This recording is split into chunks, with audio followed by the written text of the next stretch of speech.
Hey fam, we're back with another banger. What if Deku had dark light quirk? If you're into uncut, uncensored, and mature anime content, the real spicy stuff, head over to my Patreon.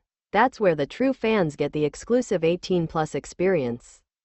Alright, enough talk, let's fire it up. He'd always known that not everyone was born equal, he'd known it since he was 4. That's mean Kachan. Izuku Midoriya, known as the only boy in his class who hadn't manifested his quirk, stood before his childhood friend Katsuki. Kachan, Bakugo, and his 2 cronies. Behind him, lying on the ground, was their recent bully victim. Look, you made him cry, I won't let you hurt him anymore. He knew it was stupid, hopeless even. At least the boy behind him had a means to protect himself, even though it proved fruitless. But him. Katsuki laughed and punched his palm, creating a miniature explosion. You playing at hero, Deku? You don't even have a quirk.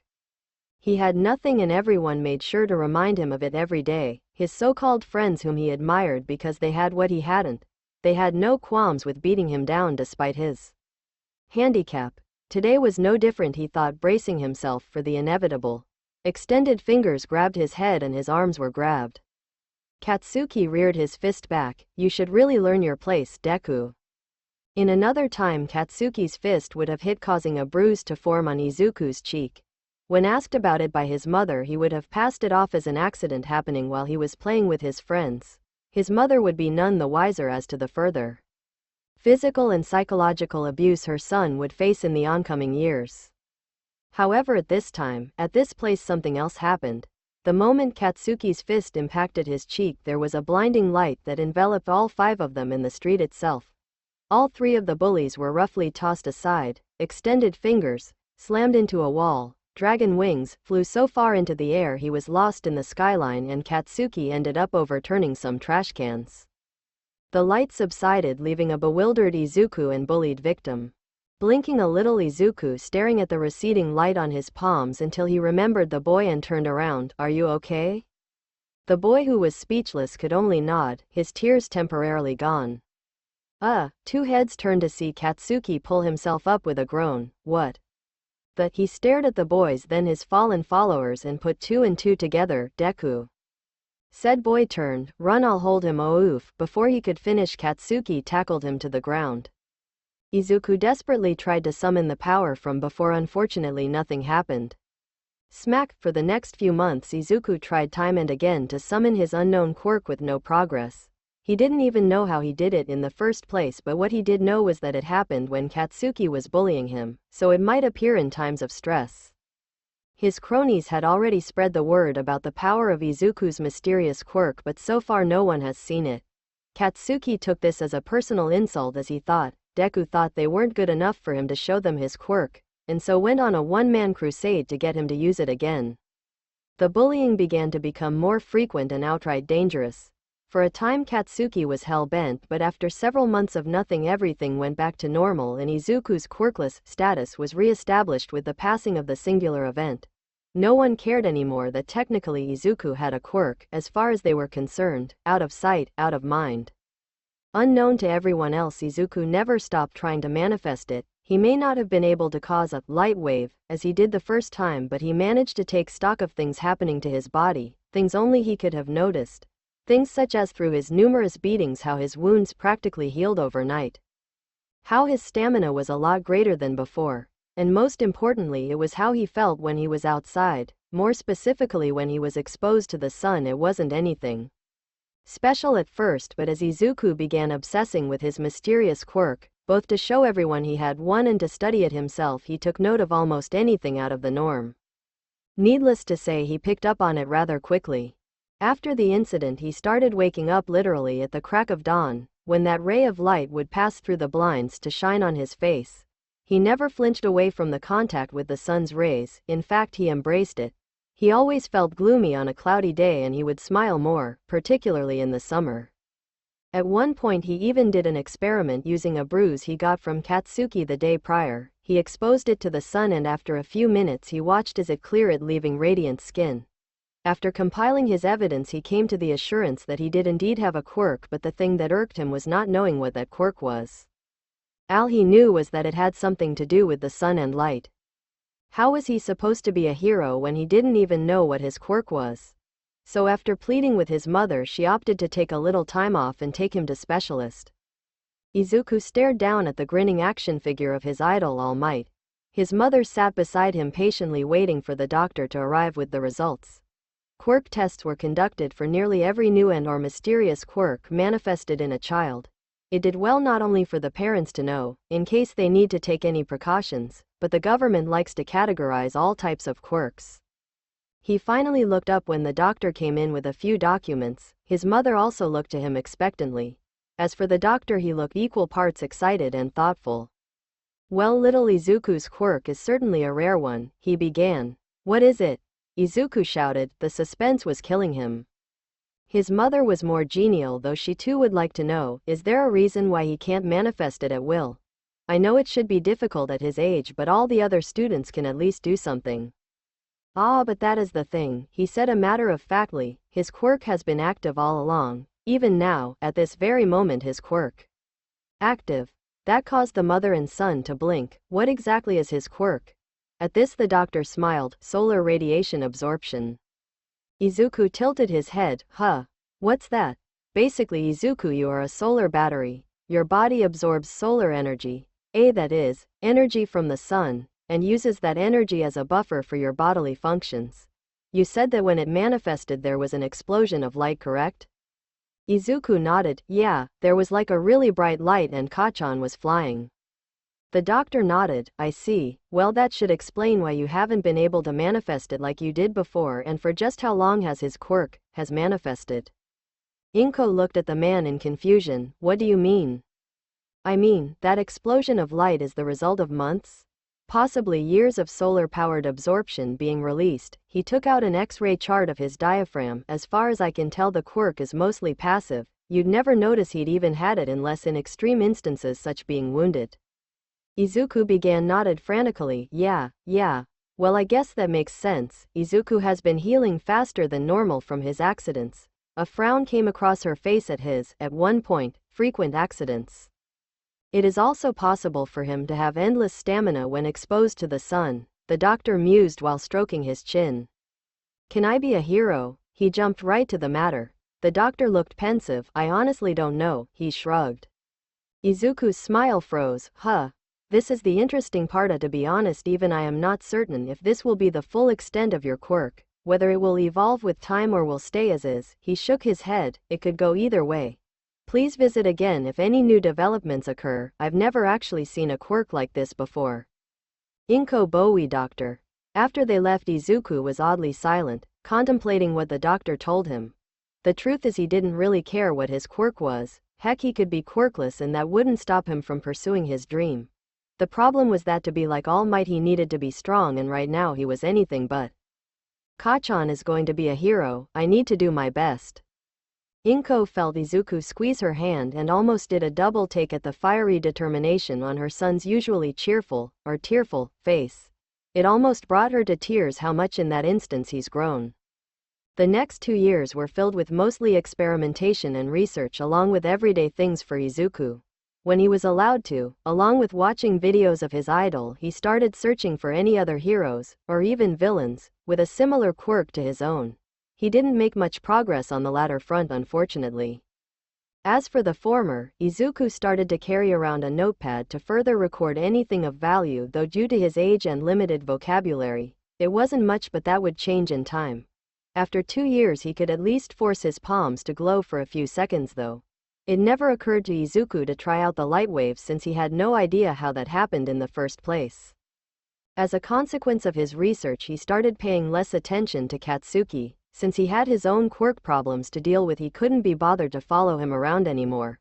Also due to his uphill struggle with his own quirk, Izuku felt a little vindictive jealousy towards the boy and classmates who had it better due to how easily their quirks came to them. He respected his friend whom also shared his love for All Might, and while Izuku wanted to become like his idol, he admired his friend for wanting to surpass the legendary hero. He did not, however, admire Kachan for his attitude, specifically towards him, and his almost constant use of his literally explosive quirk against him. In the end Izuku distanced himself from him while trying to maintain what's left of their friendship. Though for reasons sometimes unknown to him, there was always that bitter resentment towards his friend, for treating him so badly, for having people praising him just for what he could do naturally, for people overlooking his rotten attitude in favor of his quirk. That was also the reason why he wanted to distance himself from Katsuki. Izuku had never hated anyone before and he'd prefer not to do it now, but he was close.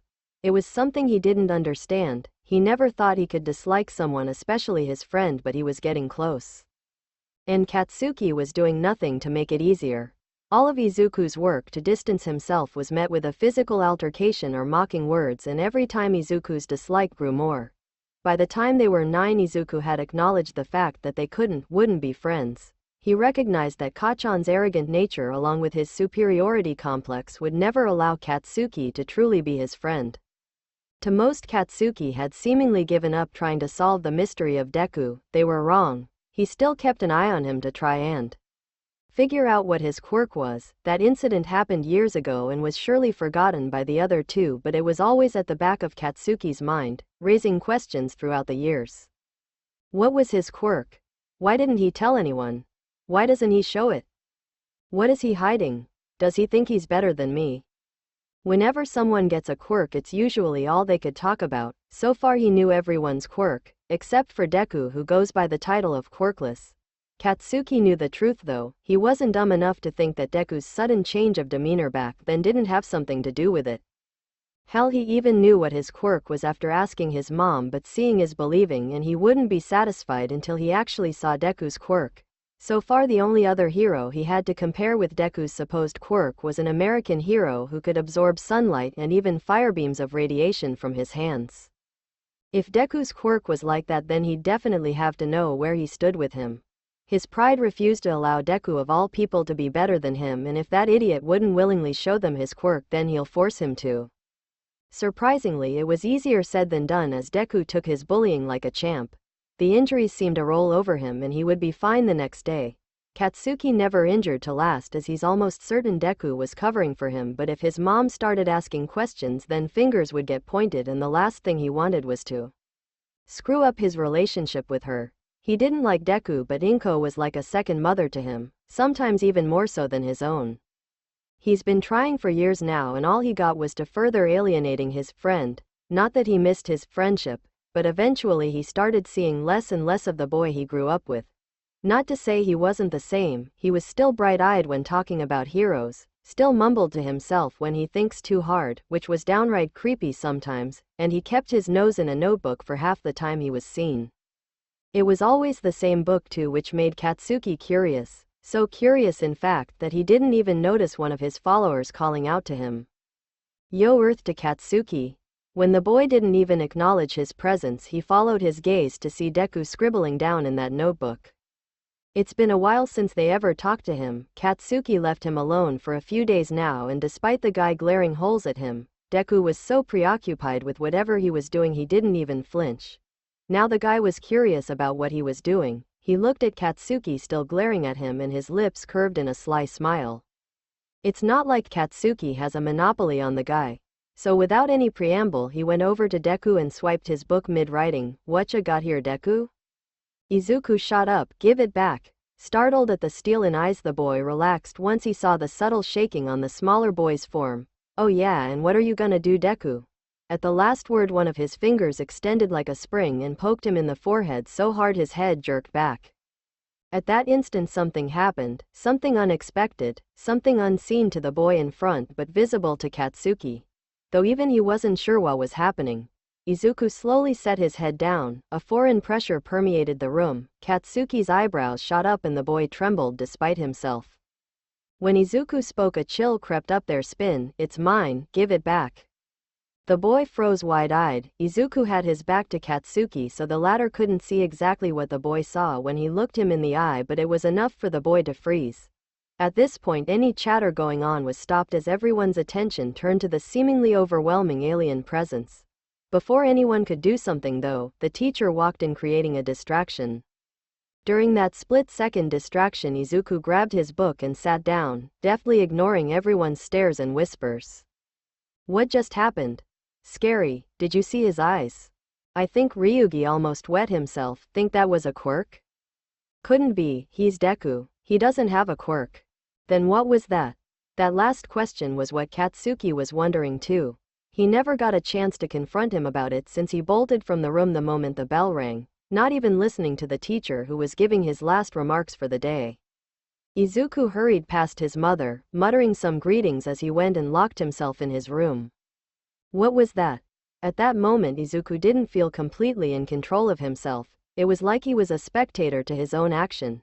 He could see himself, how cold and malicious he was towards the other boy, and more importantly how hollow he felt. Is this part of my quirk? No, that doesn't make any sense. How would whatever that was have anything to do with absorbing solar energy? As he a knock on the door causing him to jolt but calm down when his mother's concerned voice called out, "Izuku, are you alright?" "Yes mom," the doorknob jiggled. "Did something happen at school?" "No, I just wanted to practice with my quirk."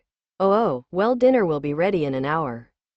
"Okay, I love you mom," he added for good measure. "I love you too Izuku." He heard her footsteps receding and felt horrible. He didn't like lying to her, but knowing his mother she would blow everything out of proportion.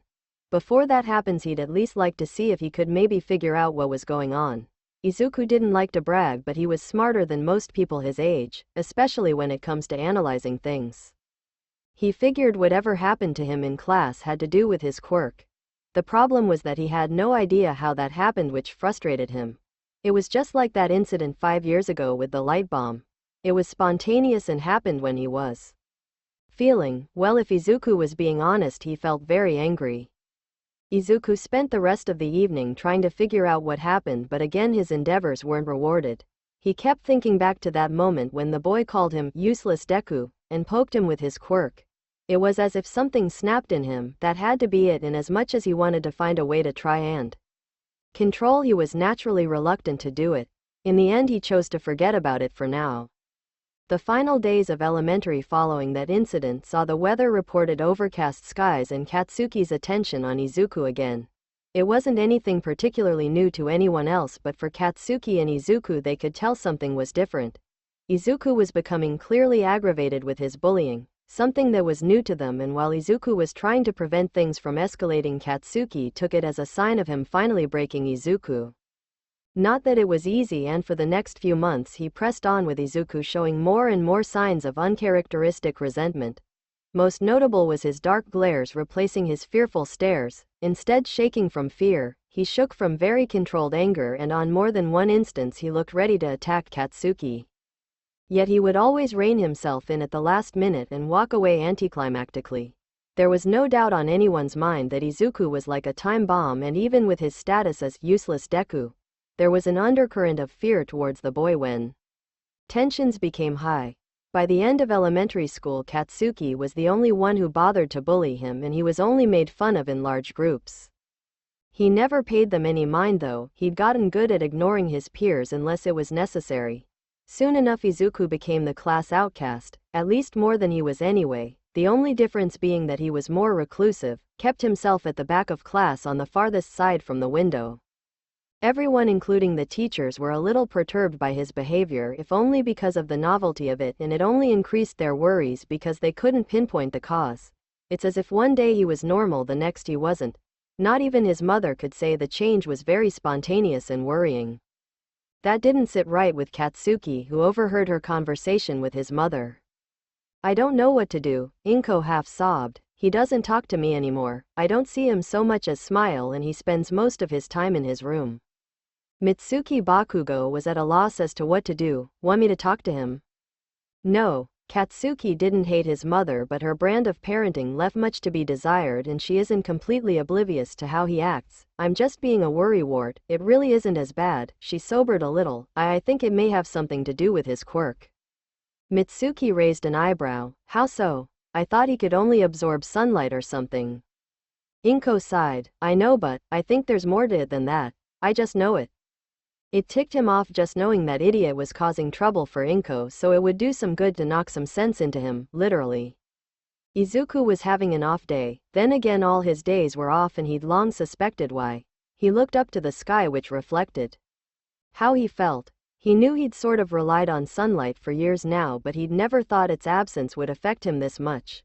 No, even in the past on cloudy days like this he'd never felt so lousy.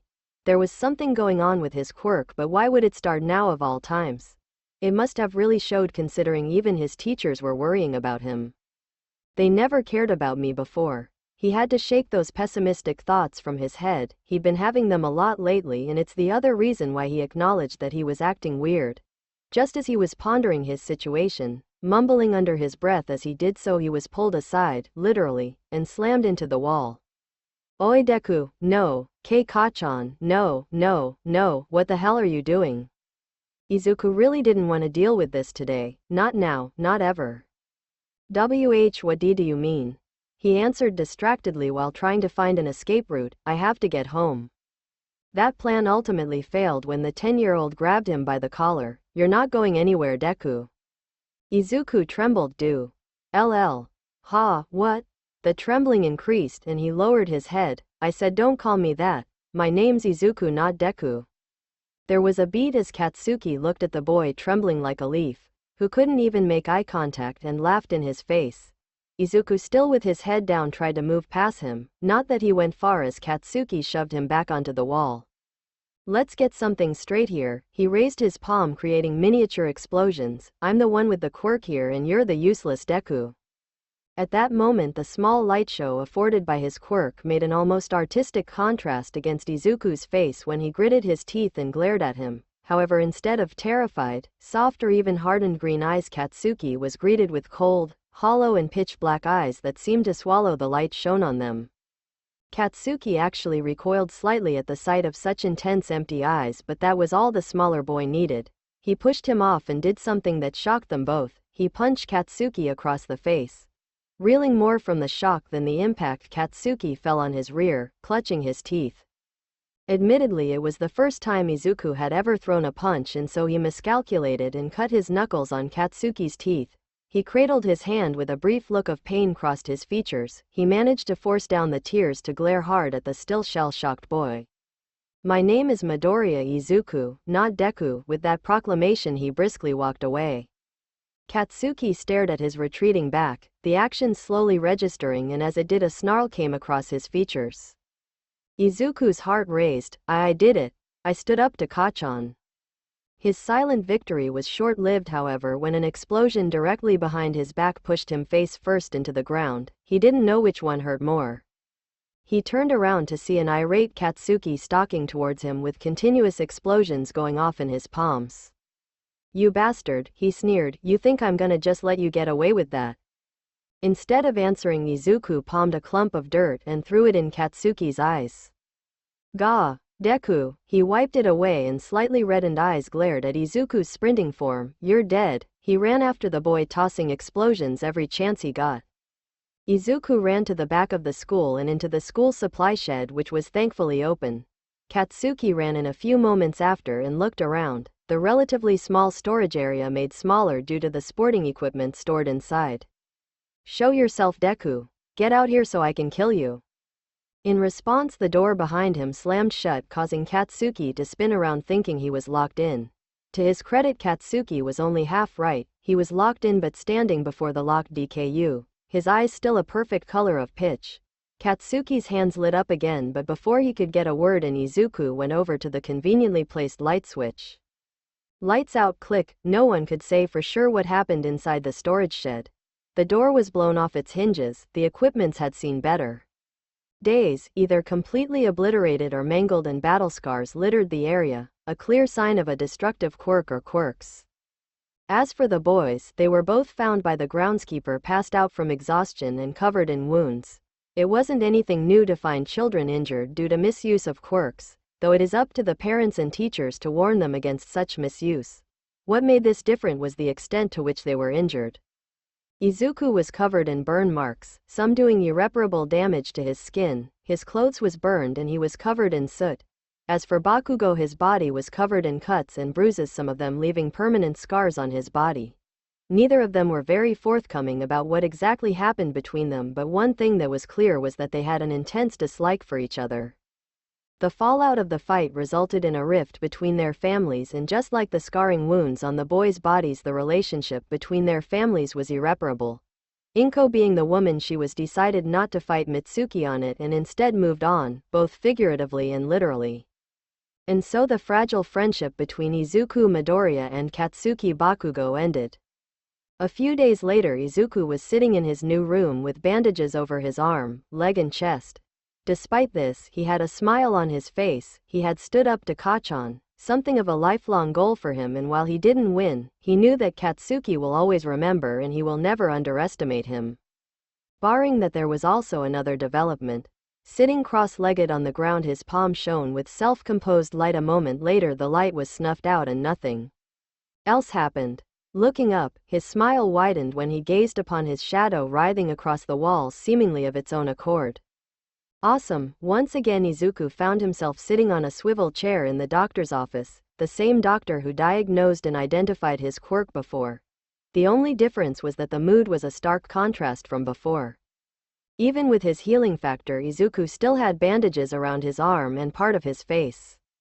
Inko was a picture of worry herself. She was still reeling from the news, not just of Izuku's fight but the relationship between him and Katsuki. Guilt couldn't begin to describe how she felt to know that she had been ignorant of the fact that her best friend's son was bullying her own, even going so far as to use his quirk against him. It's a wonder why he changed so much. At the very least, Mitsuki apologized for Katsuki's behavior, and while they agreed, on Inko's insistence, to keep them separated, Inko found it hard to ever trust her friend again. As for Izuku, he had clammed up. He hadn't really talked much since then. Remorse was clearly evident on his part, and she'd even heard him crying sometimes at night. Like Katsuki, he didn't speak about what happened. He did, however, ask her if they could visit the doctor to see about his quirk again. She complied, and here they are. A solemn Izuku looked to the doctor. "Can you turn off the lights, please?" That question caught both adults off guard, though the doctor did comply but left a lamp on to see. In the small room surrounded by darkness with only the lamp as the only source of light, Izuku held out his palm. Inko almost gasped when an inky black substance swirled into existence until it was the size of a baseball. The doctor fixed his glasses and leaned closer to observe the mass. "Extraordinary. Tell me, Izuku, since when have you been able to do this?" Izuku lowered his arm. "A few days ago," but he paused. He'd had a lot of time to think about it. In fact, he catalogued it in his notebook. "But I think it started 2 months ago." Inko recognized it as the time when the gloom started to creep on his face. It is rare to find someone with a photokinetic quirk. He paused, seeing their confused faces. A quirk whose ability is to emit and/or manipulate photons, or light energy if you will. It is even rarer to find its inverse, umbrakinesis, the ability to generate and manipulate darkness. But to combine them together, he trailed before getting up to turn on the light. "I can't manipulate light," Izuku said, but was intrigued. Yet, the doctor interjected, "You cannot manipulate light yet, Izuku. Your quirk is still in its development stage, but if what you have just shown me is any indication, then you are not that far off from discovering that ability." "What does this all mean?" Inko said worriedly. "Will Izuku be alright?" "I will not lie to you, Mrs. Midoriya. By themselves those quirks have the potential to be truly powerful and dangerous quirks." In that instant they truly seemed like mother and son, as the worry spike reflected on both their faces. "Will Izuku be alright?" she pressed. The doctor raised his hands to placate the mother and son. "What is the extent of your control over it? Can you materialize it in sunlight?" He shook his head. "A little, but it's better in the dark."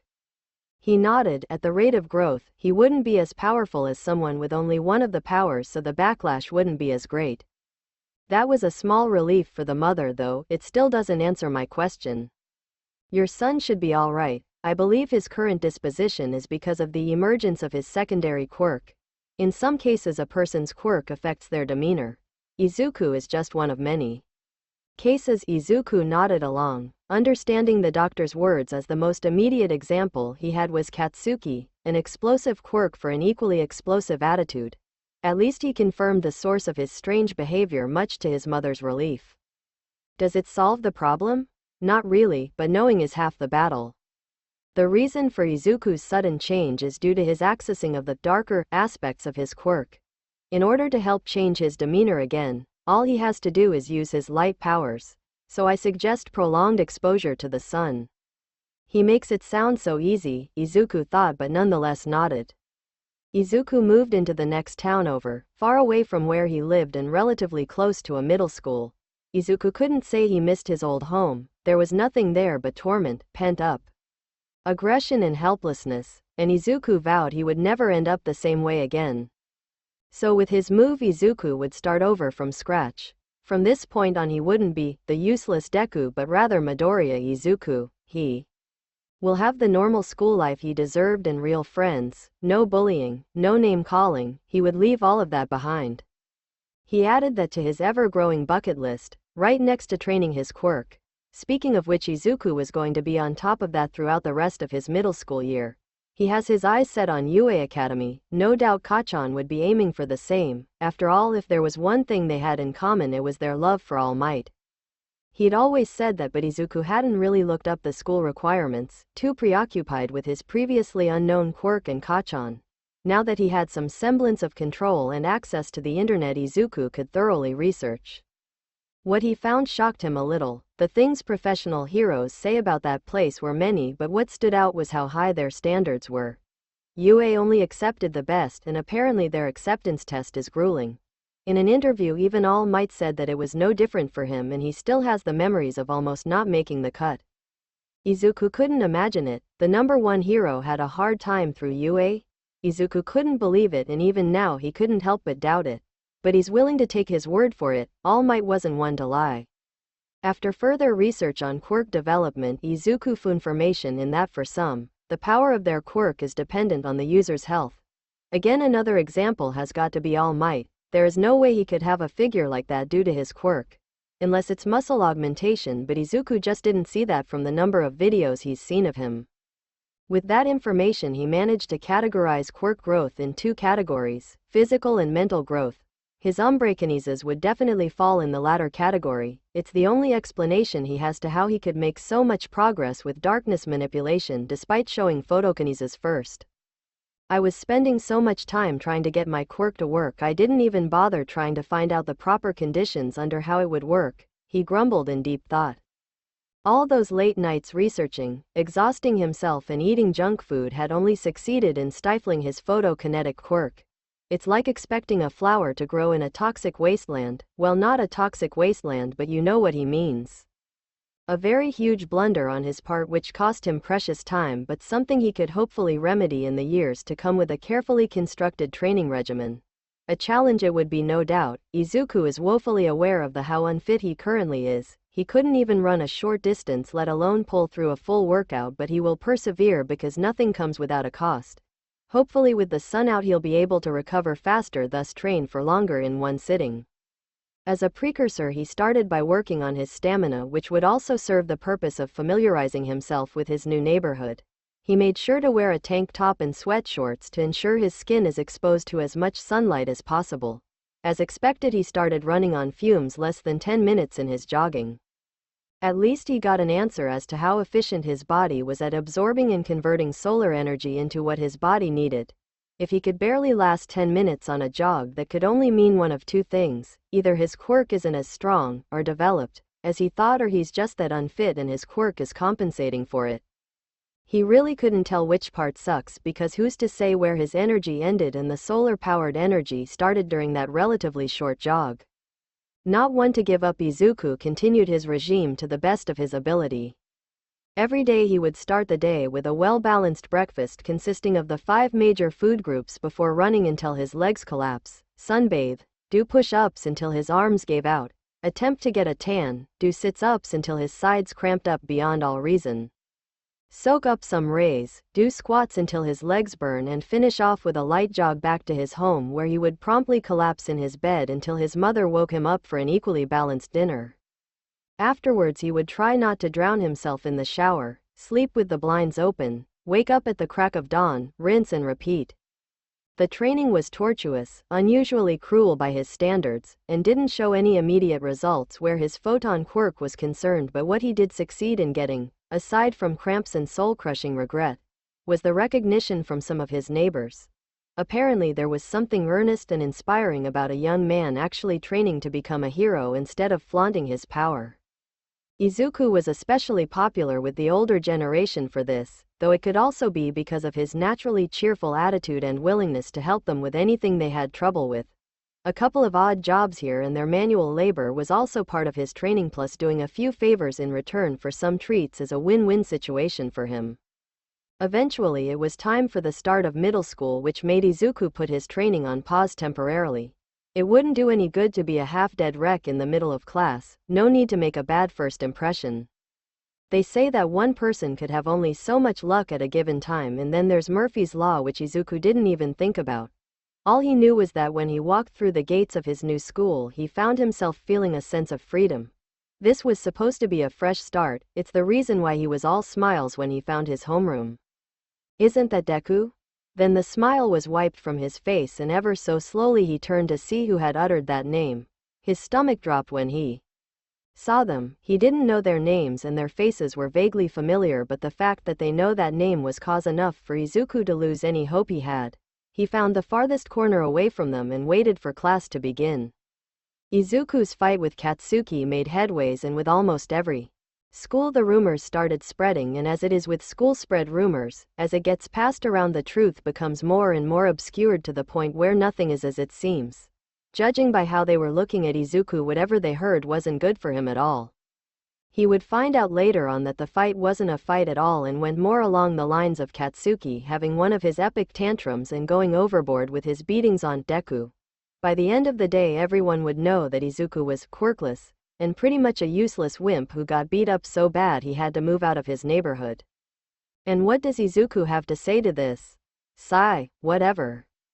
At this point Izuku could literally care less about what people like them thought of him. Sure, he could disprove everything by showing his quirk. That would guarantee a rise in his status because it is unique and powerful, but really if that is the cost of being acknowledged in this class, then Izuku would rather be an outcast. The last thing he would want is a bunch of flunkies hanging off of him like what Katsuki had. No, he'd keep his quirk to himself, let them think whatever they want of him. At least no one tried to confront him about it. For one, though he didn't talk to the class much, as Izuku didn't show the weakness he had in elementary that was a magnet for bullies. He felt they could sense the "don't mess with me" aura he tries to exude. He may have used a little of his darkness aura to fuel the sense of dread for anyone who was trying to pick up where Katsuki left off. It didn't earn him any friends, but neither did it get him any kind of trouble, which left him free to go through the motions of school so he could get back to training his quirk. The training eventually showed some results in his physical performance. His stamina was better. His diet contributed to a slight increase in muscle mass, which he greatly approves of when he started flexing in front of the mirror every morning, though it wasn't much, it was progress. As for his quirk, after a semester of rigorous training, Izuku was eventually able to summon an orb of light to his palms, and that was pretty much it. It was a start, and he'd spend a week studying it and what he could do with it. The first instinct one would have with a ball of light in his hand was to throw it, but it was stuck pretty tied to his hand and he wasn't sure if it would maintain its form away from the power source, namely him, or do what most would think and explode. There was no way he was going to take any chances with that, which means he needed a proper testing ground. Looking for a place to train your quirk, eh? Izuku nodded to the older man as he paid for water. Izuku had pinned the kindly man's store down as a sort of halfway mark between runs. He'd always buy something to drink, and before he knew it became one of the man's regular customers. Yeah, I need somewhere to practice my quirk so I don't destroy anything. The man nodded in approval before stroking his beard. Well, if it's space you're looking for, I know of a place, though I'm not sure it would be to your liking, but could get you some privacy, as long as you don't mind the mess. Izuku smiled. I don't think I would. All right then. What the man gave him was directions to a condemned beach. So by mess, Izuku muttered as he found himself at what used to be a seaside park. There were junk piled higher than he was tall. He could also see some bobbing on the ocean currents, and honestly, he could only imagine how a once popular local destination like this ended up amounting to little more than a junkyard. That was at the back of his mind. As for what he thought of it now, it's perfect. Not only was it not too far from home, but it afforded him privacy and, hopefully, target practice for his quirk. Okay, so he has some expectations for what his quirk would be, but what else would it do? A little unsure of himself, Izuku decided to start with some calisthenics. Experience has told him to always limber up before doing any strenuous exercises, and he was that unsure of himself to do it. Taking a deep breath, he steeled his resolve and summoned the orb of light to his hand. He squeezed it a little. It was solid in his hand and felt warm like a miniature fire. It was something he was used to by now. Standing before a pile of trash, he positioned himself. Notebook and pen lying a few parts away next to his backpack. Here goes. He tossed the glowing orb towards the trash pile and watched with rapt attention as it shrunk mid-air, fizzled into a barely seen spark as it hit the trash pile. Getting his notebook, Izuku began scribbling down while mumbling. As expected, it wasn't able to maintain its form without a steady supply of power. Maybe if I put more into it before release there would be a better result? He put the book down and created another orb which shone brighter with more power. He willed into it. Okay, test number 2, he muttered and lobbed the orb. This time the orb remained stable and made contact with the trash. There was an explosion of light that when subsided revealed a jagged hole in the sand along with burned traces of trash. Whoa, he continued to stare until he broke out into a huge smile. Yes. After a short victory dance, he scribbled down in his notebook again possible ways to utilize the attack, a name and so forth. The testing was a success. Not only could he manifest light, he could attack with it. Izuku would admit he got the idea from Kachan. That guy's been tossing his quirk around so much, sometimes at him, that it was unavoidable to copy him. For a moment he entertained the thought of tossing a grenade of light at him just to see how he liked it. Light grenade, he wrote it down as a possible name. Then a thought occurred, was an attack like that safe to use against people? He would more than likely use it against villains, but villains were people too, and the last thing he wanted was to maim someone. Taking a look at the hole, he pursed his lips and made another orb exactly as the first one, except he lowered the power output by half and tossed it into another pile of junk. There was a bright shine, but more of a pop than an explosion that had Izuku squint his eyes, but by the time it was over the trash pile was merely singed and a bit displaced. Well, that didn't work. He wrote it down. Aside from a flashy light show, there wasn't much damage. He took a deep breath and tried again, this time lowering it by roughly a quart, then tossed it. There was a bright shine followed by an explosion. However, the hole left by was less deep and the trash wasn't completely incinerated. Another success, and Izuku made sure to note the power of each grenade, delay time and result. He wiped the sweat from his brow and looked at it. If that didn't prove how taxing the power could be, then he didn't know what did. As nightfall came, Izuku switched it up, and just as it was every time he did, the warm feeling he had turned cold, not chillingly, more like the cold of night air creeping on his bare chest. It wasn't uncomfortable, just noticeable, and Izuku had long accepted this. After all, it was his quirk, a part of him.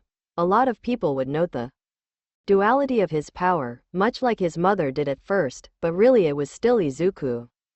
Sure, when he activated his darkness cloak, everything about him would become just a bit more gloomier, but it was still him. It's not like he'd turn evil just because he could manipulate darkness, at least he hoped not. He shook his head. Focus. The reason why he did this was to start the second part of his quirk training, but Izuku had the advantage of practice. Since his darkness manipulation had nothing to do with his physical performance, Izuku had been able to train with it in his room for months now. However, this would be the first time he had to use it in a wide area. He checked the time, looked out to the sea. Alright. Just like with his light, he formed a black orb and stretched it out to wrap around a random piece of trash and yank it with all his strength. With his other hand he made another black orb, launched at the oncoming object and smashed it away.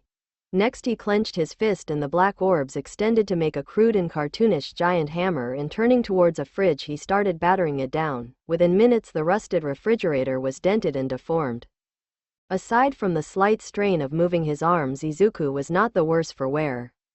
Just as I thought, it is easier.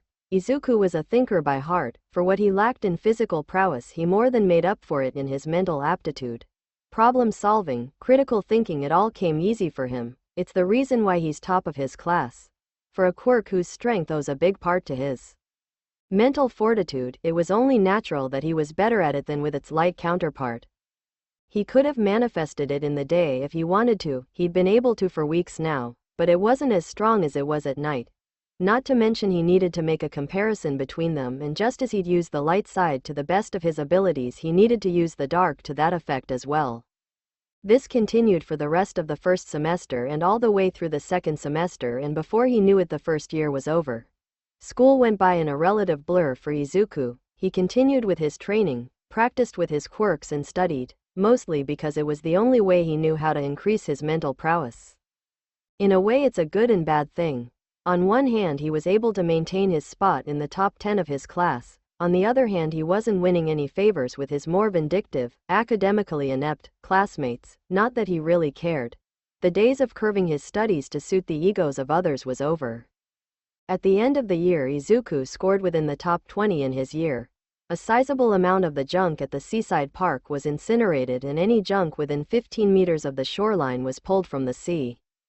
All in all Izuku had a very productive first year of middle school.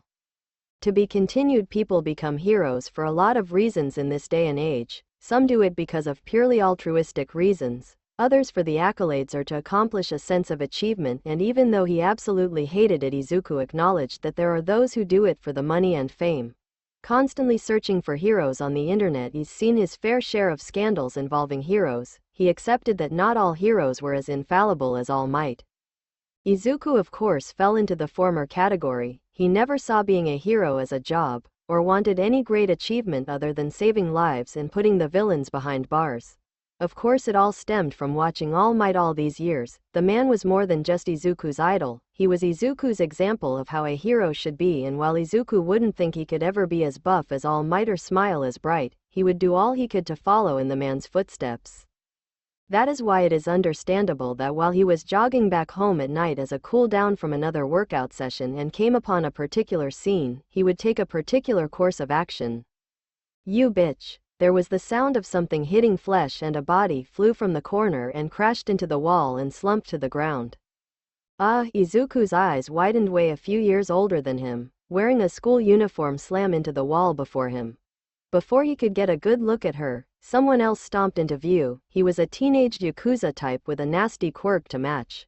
Sharp, needle-like quills jutted all over his body. They went through his tank top and jeans, leaving them full of pin-sized holes on his body. The man didn't seem to notice Izuku, who was still frozen in shock, as he addressed the girl. You think you could get the drop on me, huh? He fired off some quills from his wrist at the girl, causing her to yelp. That was the last straw for Izuku. I'm gonna kill yo, huh?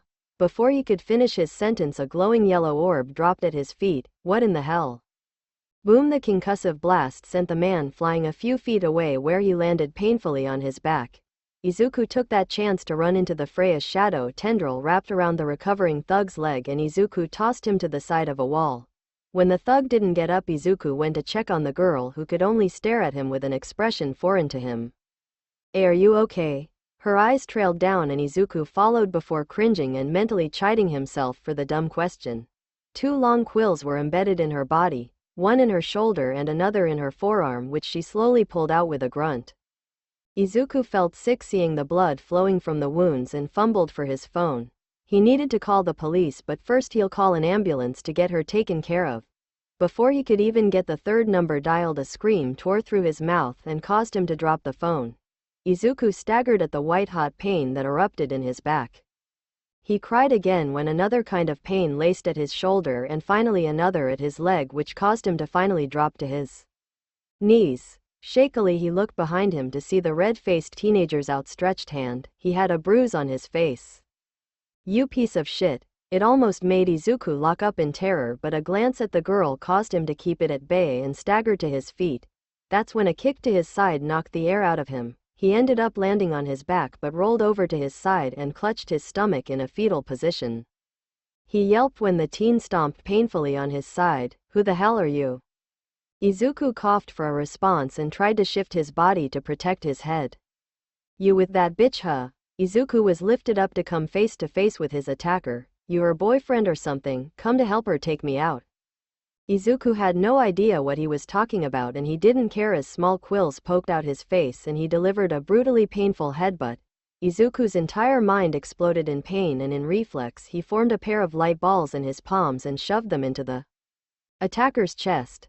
There was a blinding light and the attacker's scream of pain was drowned out by the ensuing explosion that blasted them apart. Izuku landed on his back and consequently the quills embedded there, but they were at best a nuisance compared to the damage to his face and the concussive shockwave of the blast. For a moment Izuku couldn't see anything, he couldn't hear anything, and the only thing he felt was pain, then darkness.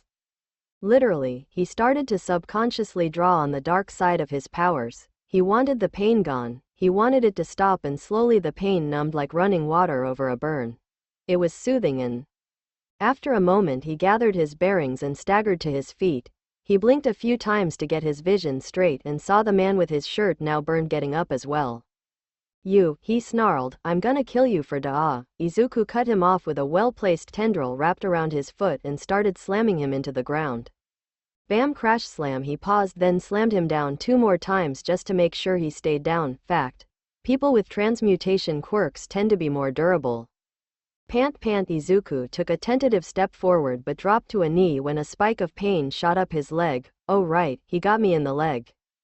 Izuku willed it and darkness covered his leg and he watched a little fascinated as the quill was pushed out of his skin. He will be writing that tidbit down. He did the same to the others before breathing a sigh of relief. Then he remembered the girl and his gaze reached her, hey, only to find that she was gone. When did she leave? How did she leave with that wound? Izuku wasn't a medical expert, but he's pretty sure she wouldn't have been able to slip away so silently with wounds like that. Was her quirk some kind of healing ability? That still doesn't explain why she left, but after thinking about it for a moment he shook his head and limped over to his phone. 911. What is your emergency? Izuku. Inko opened the door to see her son lying in the hospital bed looking like a deer caught in the headlights. Rather than watch his expression, she took stock of the bandages covering his face, hand and leg. Mom, it's really not as bad as it looks. It was far too late for reassurance though. Wah, my baby. Inko crossed the room so fast people would be mistaken about her quirk, and Izuku soon found himself smothered in a hug. After a moment of wailing came the rapid-fire questions. Are you alright? Who did this to you? How did this happen? I would like to know the same thing as well. Mother and son turned to see a man in a trench coat take off his hat as he closed the door. He had a friendly, if plain, face as he regarded them. Who might you be? Inko asked, and Izuku felt her clutch him just a little tighter. My name is Officer Tsukachi. I already answered some questions, sir. I know, I'm not here to ask about the fight, rather I would like know the identity of the girl you allegedly saved. I am sorry, I don't know her, she left before I could talk to her. The man took out a notepad. You said she was injured? Oh yeah, he got her in the leg with one of his quills. About this girl, you said that she wore a school uniform, right? Yeah, Izuku nodded. At his grave expression, Inko asked, what is it? Over the past month there has been a reported increase in the number of assaults in that region. The victims were all teenage boys, and the one thing they all had in common was that the perpetrator was a young girl in a school uniform. Sound familiar? Izuku sputtered in shocked confusion. BB, but I saw her get attacked. According to Yamaha, the boy you fought, he said she was the one to attack him first with a box cutter and that he was acting in self-defense. He had defensive wounds on his hands, which supports his story. Now I'm not saying that Yamaha is an innocent, however based on the evidence presented he was the victim in this instance. Inko turned a worried glance to her son, Izuku. He didn't hear her and looked away, reeling from the news. I let a villain get away, he mumbled, but it was clearly heard by the other occupants of the room. It was an honest mistake, really. You saw a defenseless girl being attacked and you assumed what any other person would. Izuku didn't respond. What were you doing out there anyway? I was training. You want to be a hero, don't you? At Izuku's nod he chuckled a little. I'm not surprised. A lot of kids these days want to be heroes. He frowned a little. It's not my place to judge, but you should be careful about what your expectations are. Being a hero isn't as glamorous as some make it to be. There's a fine line between bravery and recklessness. Not to say that taking a decisive action is necessarily bad, but it's always best to think things through before you act. Izuku was still silent, but now he was looking at the officer. Is there anything else, sir? No, I just wanted to warn you to be careful. We don't know how this person operates, so it's best to go home earlier from now on. Needless to say, the entire ordeal had Izuku question himself. His keen yet still young analytical mind that would be used to observe others was now turned inwards as he introspected. He had always prided himself on being a PGS through, except he didn't. Not this time around, and admittedly this wasn't the first time something like this happened. Well, it was his first life and death situation, but it felt eerily familiar. He'd spent a good portion of the following day thinking about it, and he found the connection. He could distantly remember the first time his quirk manifested. He was actually shocked it took him so long to make the connection, as that day was ingrained in his mind in perfect clarity. Just like that time he rushed into a confrontation without thinking it through and got himself beaten up for it. Instead of, say, calling an adult over to break up the fight, he went to fight himself despite knowing he didn't have a chance. Did he regret his decision?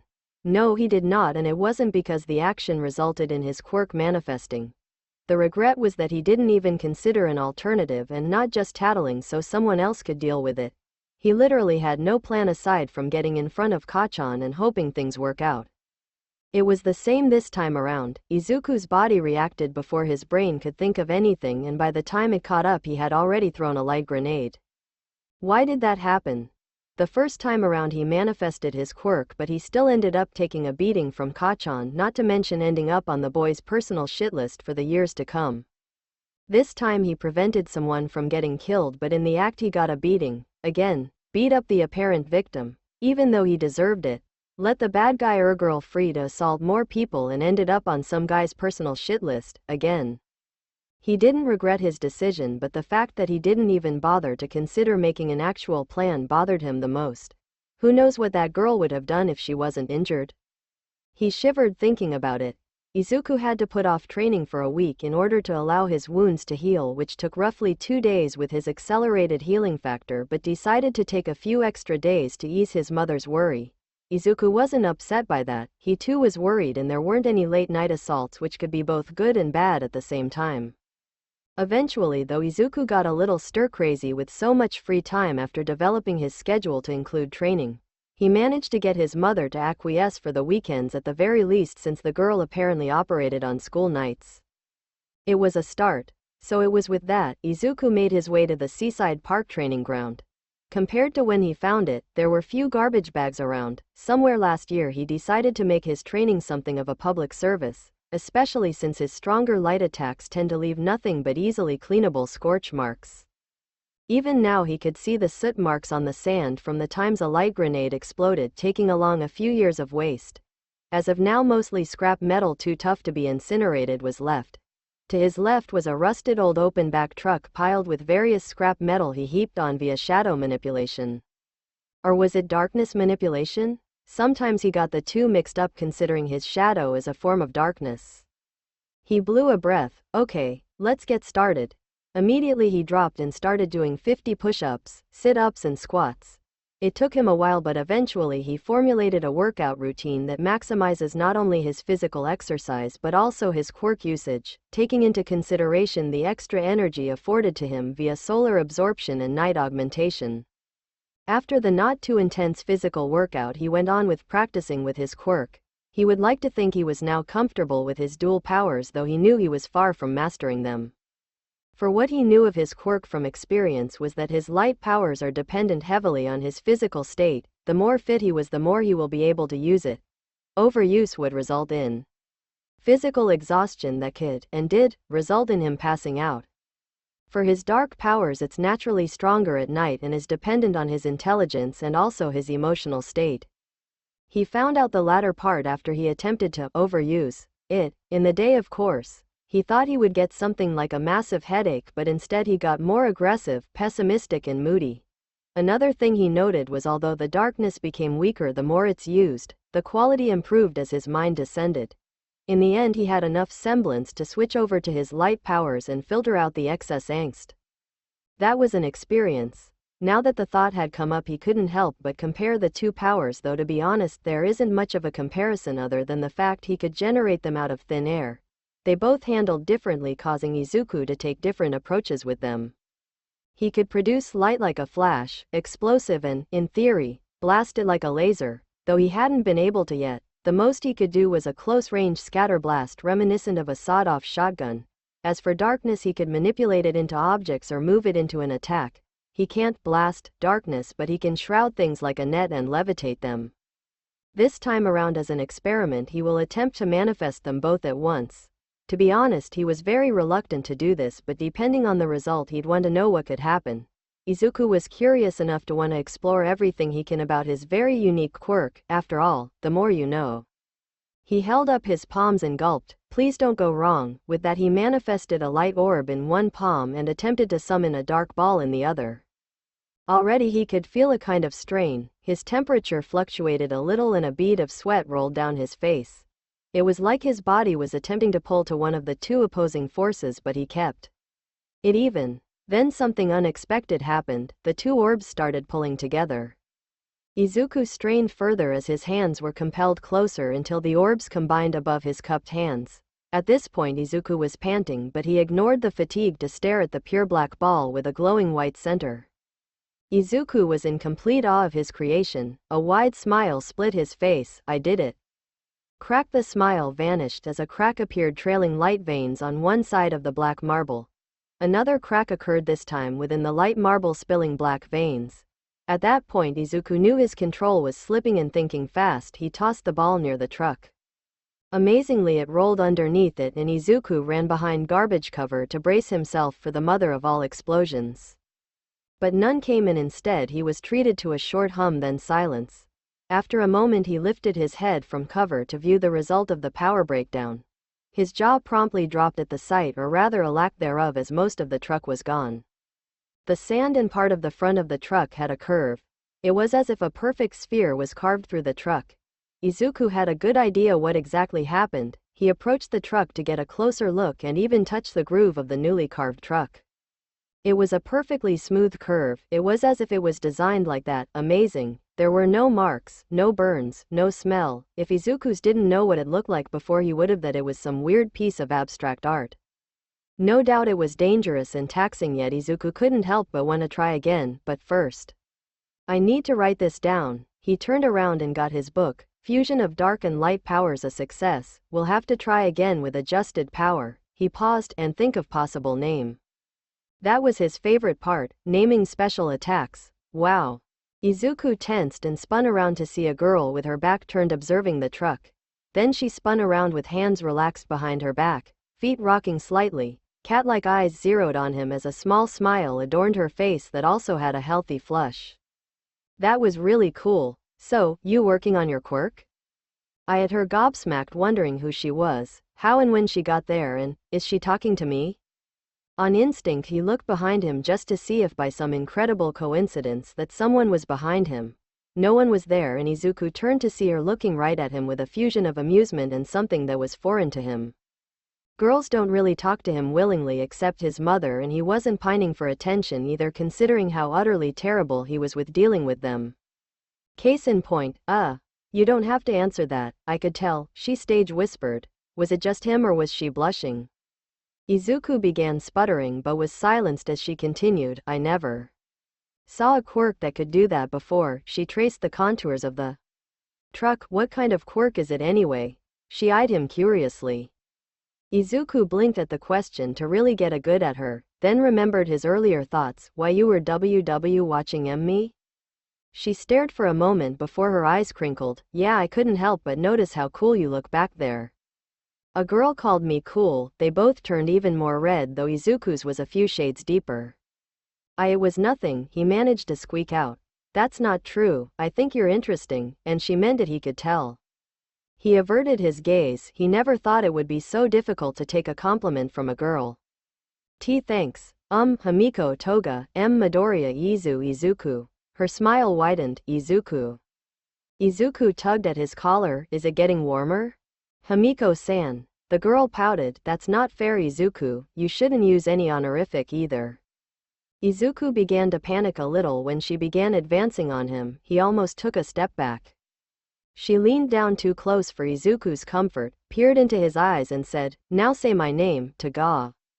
I mean Toga-san. She smiled again and Izuku felt a chill down his spine. Instincts took over and this time he did take a step back. I have to go. He still had 2 hours, but he didn't think he would be able to concentrate with her there. The disappointment was clear on her face. Already? I thought you had more time. I promised my mom I would go home early. That early was still 2 hours away, but she didn't need to know that. Toga shrugged. Guess it can't be helped then. She smiled. See you next time, Izuku. Why yeah, he said awkwardly and walked away a little faster than necessary. The next day Izuku arrived at the seaside park to see a familiar face. Himiko-san? Again the girl pouted. I told you before Izuku, it's Toga, just Toga. Is it really that hard to say my name? She asked with a tilt of her head. Izuku averted his gaze and mumbled something. But we just met yesterday, he argued, surprised he didn't stutter. Then I guess we'll just have to get to know each other, Izuku. We will? She gave an impish grin showing her pointed canines. Yep, you'll get to know stuff about me and, she paused to look at him with slightly glazed eyes, I'll learn everything about you. For some reason that declaration had Izuku nervous and not in the embarrassed way. Before he could speak she turned around. Come on, I'll help you train. Izuku stood where he was for a moment. He may not have much experience talking to girls, but he knew a setup when he saw one, and for whatever reason he couldn't help but feel she had an ulterior motive. So it was with that Izuku spent the day with the taller girl, and true to her word, she did help him. In her own way, which was mostly keeping his mind distracted from the pain of his labor with her never-ending chatter while keeping count. Even though he hung on to his suspicion like a life raft out at the raging sea that was Himiko Toga, there was something fresh about having a girl cheering him on. He'd always heard about how that could have an effect on guys but didn't believe it. The proof was in the pudding when he didn't even notice he did 20 extra push-ups, sit-ups and squats. Yet he still had enough energy to do quirk training. Speaking of which, it was during the middle of said training that Himiko decided to ask. Have you ever been in a fight? Izuku paused. The shadow did as well. A few times. Why? He's been in a few fights but had a record going for the one-sided beatdowns. Well, I think if you're preparing to be a hero you should know how to fight. I know how to fight, he defended, remembering his time against Yamaha the porcupine. Toga's expression was unreadable before she said, show me, eh? She got up from where she sat and approached him. Show me how you fight. I can't. Why? Izuku sputtered for a moment, trying to find the words. Why, you could get hurt. Toga's response was to laugh, much to his confusion. Don't worry about me, Izuku, I can take care of myself. But Izuku, she interrupted, do you want to hurt me? No, he answered immediately. She tilted her head, expression unreadable. That's too bad, cuz I definitely want to hurt you. Shing at the end. Himiko gave a deranged smile and produced a box cutter out of nowhere before charging at the stunned teen. Izuku stepped back and tripped over his feet as Himiko slashed. He landed on his rear and felt his cheek. Drawing back his hand he saw blood. The wound itself was shallow enough to heal in the sunlight, and Toga smiled wider as she continued the assault, straddling him. You're so cool, Izuku, I bet you'd look even cooler covered in blood. Just as she stabbed down there was a bright light and she flew off and landed a few feet away. Owie, she sat up to see a panic-stricken boy with 2 light orbs in each palm.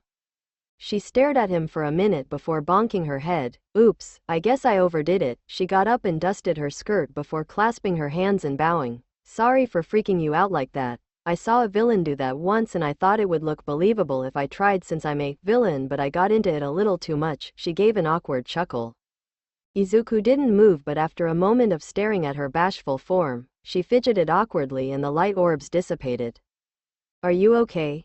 Yeah, I'm really sorry. It's okay, was the automatic response, but Izuku wasn't okay. He was so far from okay that he reached orbit.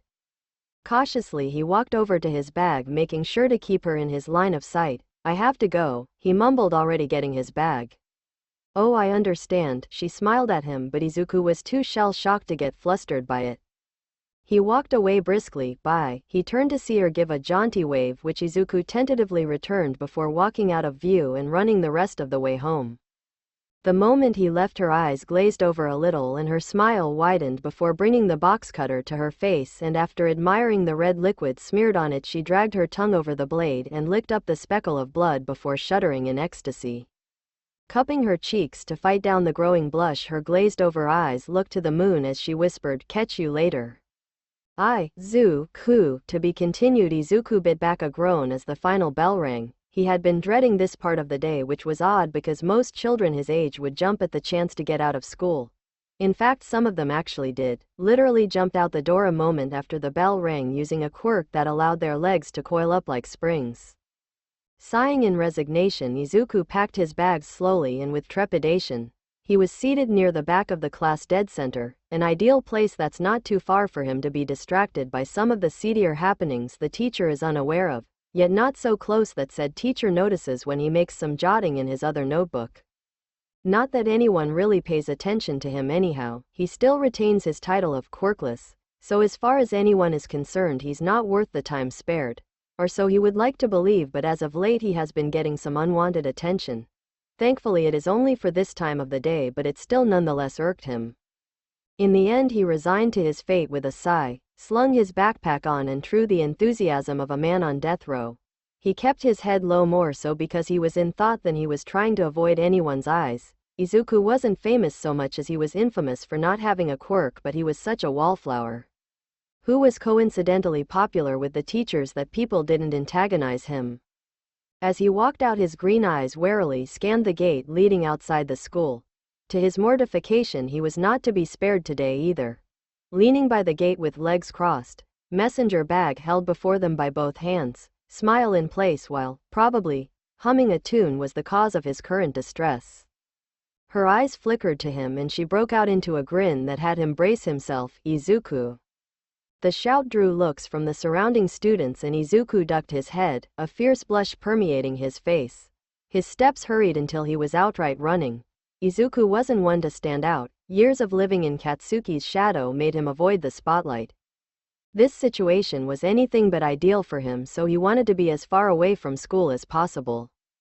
Hey, wait up Izuku, he could hear her trying to catch up to him, but Izuku had been running long distance relentlessly almost every day for almost a year and a half.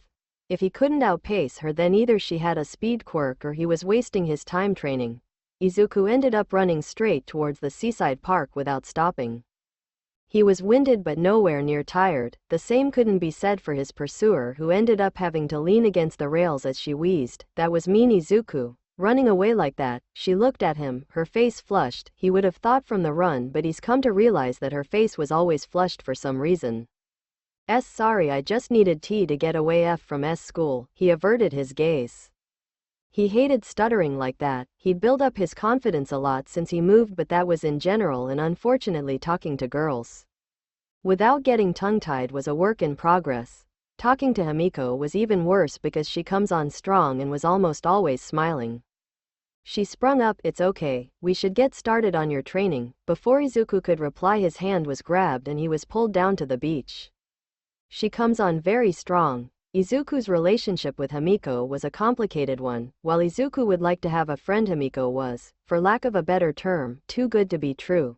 Izuku had been thinking about how he would approach things ever since his incident with that gangster a month ago.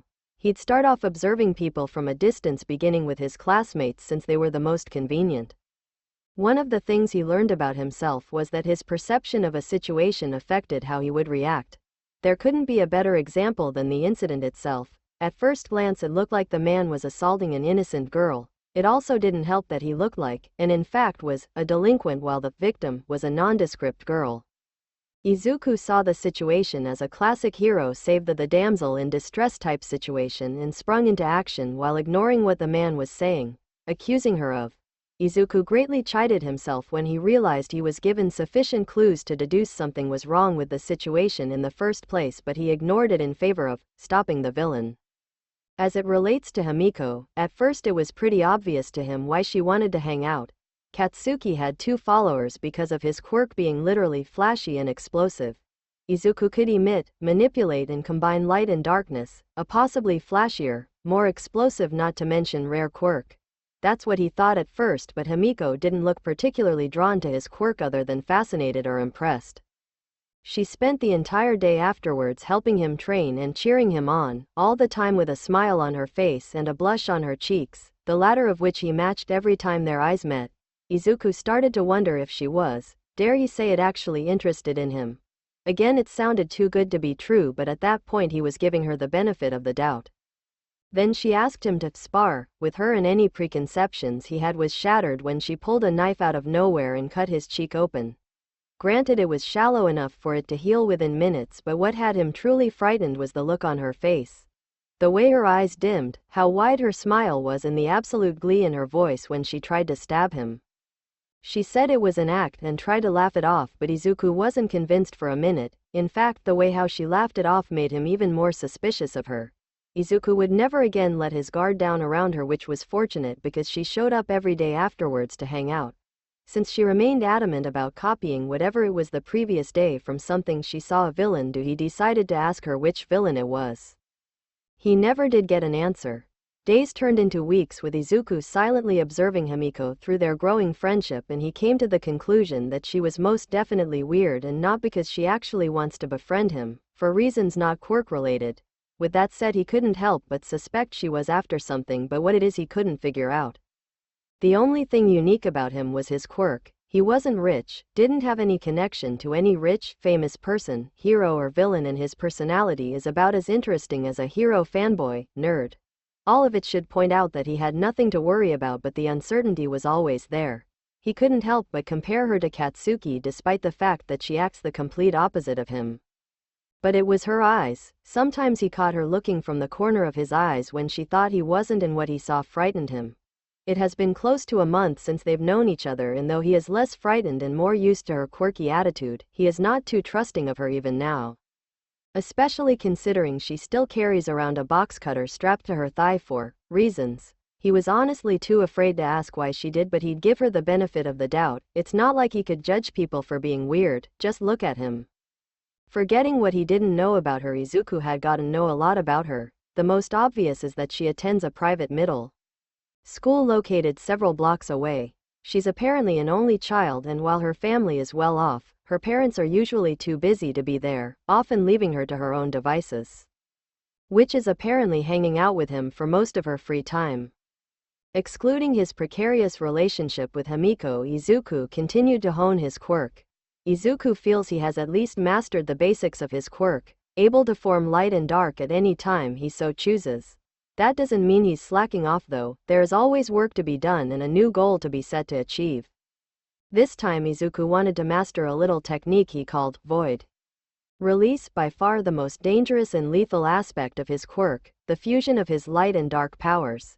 It's the reason why he's still trying so hard in his physical exercises, as to make a single void ball is so taxing that he would feel like he did a marathon afterwards, and the misery would creep in at the edge of his mind.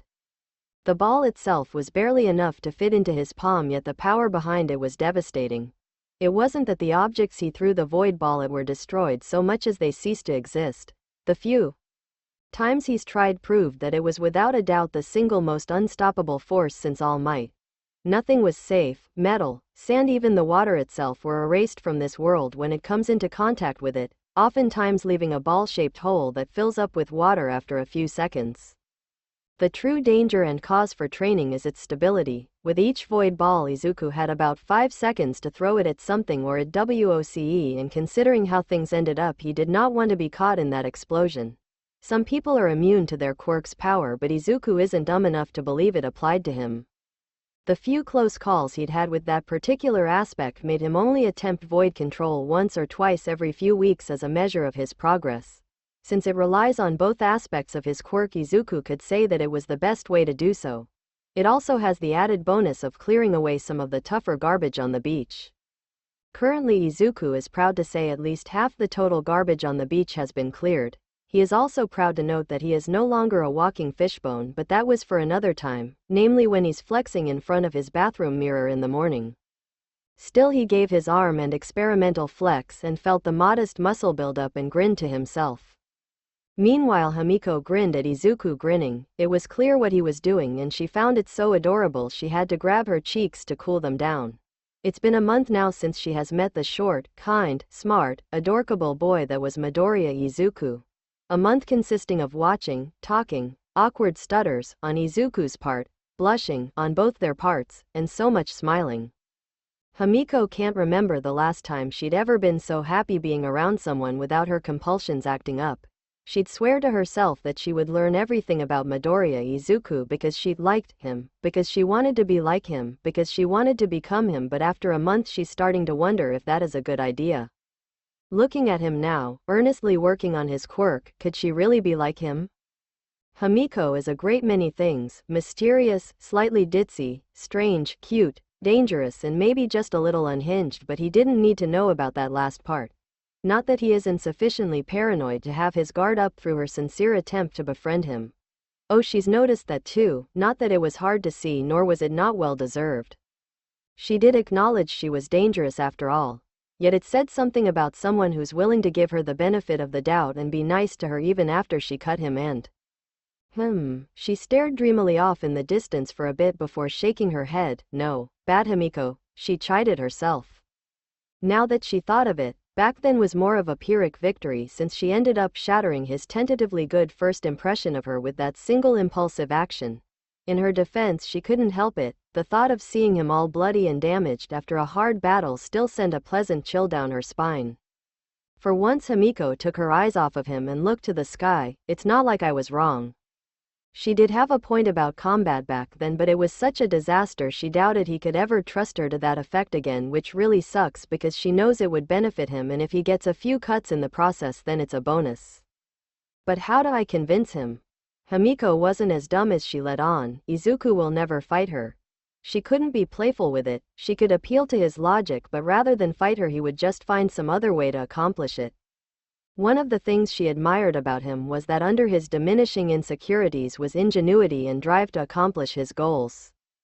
But she wanted to fight him. She needed to know where he stood. Sure, having a powerful quirk helps, but as she saw in an old movie once, even the most powerful quirks will lose against someone with better skills. Ah, screw it, this is for his own good anyway. Izuku inadvertently shivered, which was quite a feat since he was directly in sunlight while using his light powers. Then he realized something vital, something so important that he kicked himself for forgetting. He took his eyes off Himiko. Spinning around Izuku was just in time to see Himiko liberating the box cutter strapped from her thigh while lifting her skirt to get it. For a moment Izuku thought he saw a flash of her. No, evil thoughts be gone, he admonished fiercely. T-Toga-san, what are you doing? She frowned and looked a little exasperated. I told you, you don't need to add any honorifics, Izuku, just Himiko will do. And I'm getting ready for our spar. This was pronounced when she extended the blade in the box cutter. Izuku's eyes widened and he took an involuntary step back. Maybe we shouldn't. It's for your own good. How are you supposed to be a hero if you don't know how to fight? Izuku winced. He had been meaning to do something about that, preferably after she got bored with him and move on to watch some other guy train in the sun. That doesn't mean I have a death wish, he thought, eyeing the box cutter warily. Himiko saw this and it took a moment before she let out a long "oh" and bonked her head. Duh. To his shock, she tossed the offensive weapon away and stretched a little before settling into what Izuku would guess was a fighting stance. Okay, I'm ready. Izuku stared at her in confusion. For some reason he glanced behind him as if there was some other guy she was referring to, which in hindsight was a mistake on his part. He turned around just in time to see Himiko's palm inches from his face, where he closed his eyes at the last second. Smack, ow. After clutching his face, Izuku found himself falling to his back, and shortly after something heavy landed on his chest. He looked up to see two fingers pointed dead center of his eyes. You lose. The fingers were removed to reveal Himiko's smiling face with the customary red tinge Izuku was convinced was some kind of medical condition. Or maybe she felt the way he did because he immediately noticed their position before his face burned crimson. Sputtering a mile a minute, he tried to extricate himself from under her, but she waved a finger in front of his face. Sorry, Izuku, but I'm a villain, remember? You're a hero, so you'll have to use your quirk to fight me. But she pressed a finger to his lips and adopted a serious expression. Izuku, you can't put off fighting me forever. I mean, the next villain you face might kill you, you know? Izuku paled at her words. It was especially unsettling with how blasé she delivered them. He thought back to his first fight and winced a little bit. Truthfully, that guy wasn't even a villain, just some delinquent, and, in hindsight, he wasn't all that threatening. At least not if Izuku had used his quirk to its fullest capacity. He knew a little better now, but it wasn't anything to brag about, and should something like that happen again. Izuku turned his gaze away for a moment, face still red but no longer burning. Maybe just this once, he muttered. She fought down the face-splitting grin that gave Izuku nightmares and cheered, great. Now for your first lesson, try to get yourself free. He didn't have to hear that twice, and it took no time at all, as once Himiko saw his bright green eyes dim and she rolled off of him just in time to escape a shadow tendril. She ran backwards when he pressed the attack to gain some distance. Izuku got up looking a little unsure. Are you sure this is a good idea, Toga or Himiko-san? The pout she was about to give him washed away and she nodded. Don't worry, Izuku, I'm pretty good. With that she went at him. Izuku sent shadow tendrils at her, but to his shock she deftly avoided them with an unnatural swiftness that has to be her quirk. Now that got the gears in his mind turning at an increased rate. What is her quirk? You're distracted, she said suddenly before him. Ah, he raised a shadow shield only to be slapped across the face. Hard. Izuku stumbled, but it provided enough of a distraction for Himiko to throw him to the ground and twist his arm behind his back. Himiko took a moment to look at their position, idly musing about her hasty decision to discard her box cutter, but shook her head. I bet right about now you think I'm using my quirk, right? Izuku's curiosity was piqued. Are you? She hummed in thought before close to his ears and whispering. Himiko could feel him getting warm, and it took a moment to realize that it wasn't just because of her actions. A golden light alerted her and she attempted a retreat to little effect as she was blasted off of him. Himiko felt a stinging sensation over her torso, but aside from that she was alright. Not for long though, as Izuku started lobbing grenades at her. The first one she manages to dodge, however it was a flash grenade that temporarily blinded her. With her sight gone she was left open for another one that blew her back near a pile of junk. Better, she thought, rubbing out her eyes only to hear something land beside her. Himiko rolled a second before the grenade went off, creating a small sand screen in which she used as cover to escape. The moment she was out of sight, Izuku switched to dark control and looked around. The beach was empty. Where is she? He looked again. There were footprints in the sand leading to a tall junk pile where he headed towards warily. Come into my parlor, said the spider to the fly, her voice eerily said. Izuku paused. This has trap written all over it, he thought, looking around, trying to find a trace of her from his spot. What would All Might do? Eventually he mustered up the courage to pursue her. After a few minutes he found that Himiko was really good at hiding. There were no footprints, no shuffling sands, it's like she vanished. It's not like the junk pile was big, yet he has been trying to find her for a while. Now, always on guard, he paused to think about everything he knew from the short confrontation with Himiko. She was fast, able to dodge close attacks unnaturally. Could it be her quirk was short-range teleportation? It made sense, yet Izuku wasn't about to bank everything on that before hearing it straight from her mouth. Boo! Ah! Izuku jumped back, clutching his heart, while Himiko laughed her head off. It took a moment, a really long moment, for Izuku to figure out what just happened, and when he did his face turned crimson with indignation and tears actually brimmed at his eyes. That wasn't funny, Himiko. Suddenly she froze and eyed him. What did you just say? Izuku flinched at that and took an involuntary step back as she walked briskly in his personal space to stare into his eyes. Now very uncomfortable with her invasion of his space and feeling self-conscious, he swallowed but replied, I said it wasn't funny, Tog. Himiko, she interrupted fiercely with a wide smile. You called me Himiko? She was actually bouncing at this point. Taking a step back from the suddenly cheerful girl, Izuku had a thoughtful expression on his face. I guess I did. This is cause for a celebration. And before he knew it, she dragged him off, again. I never expected my day to end up like this.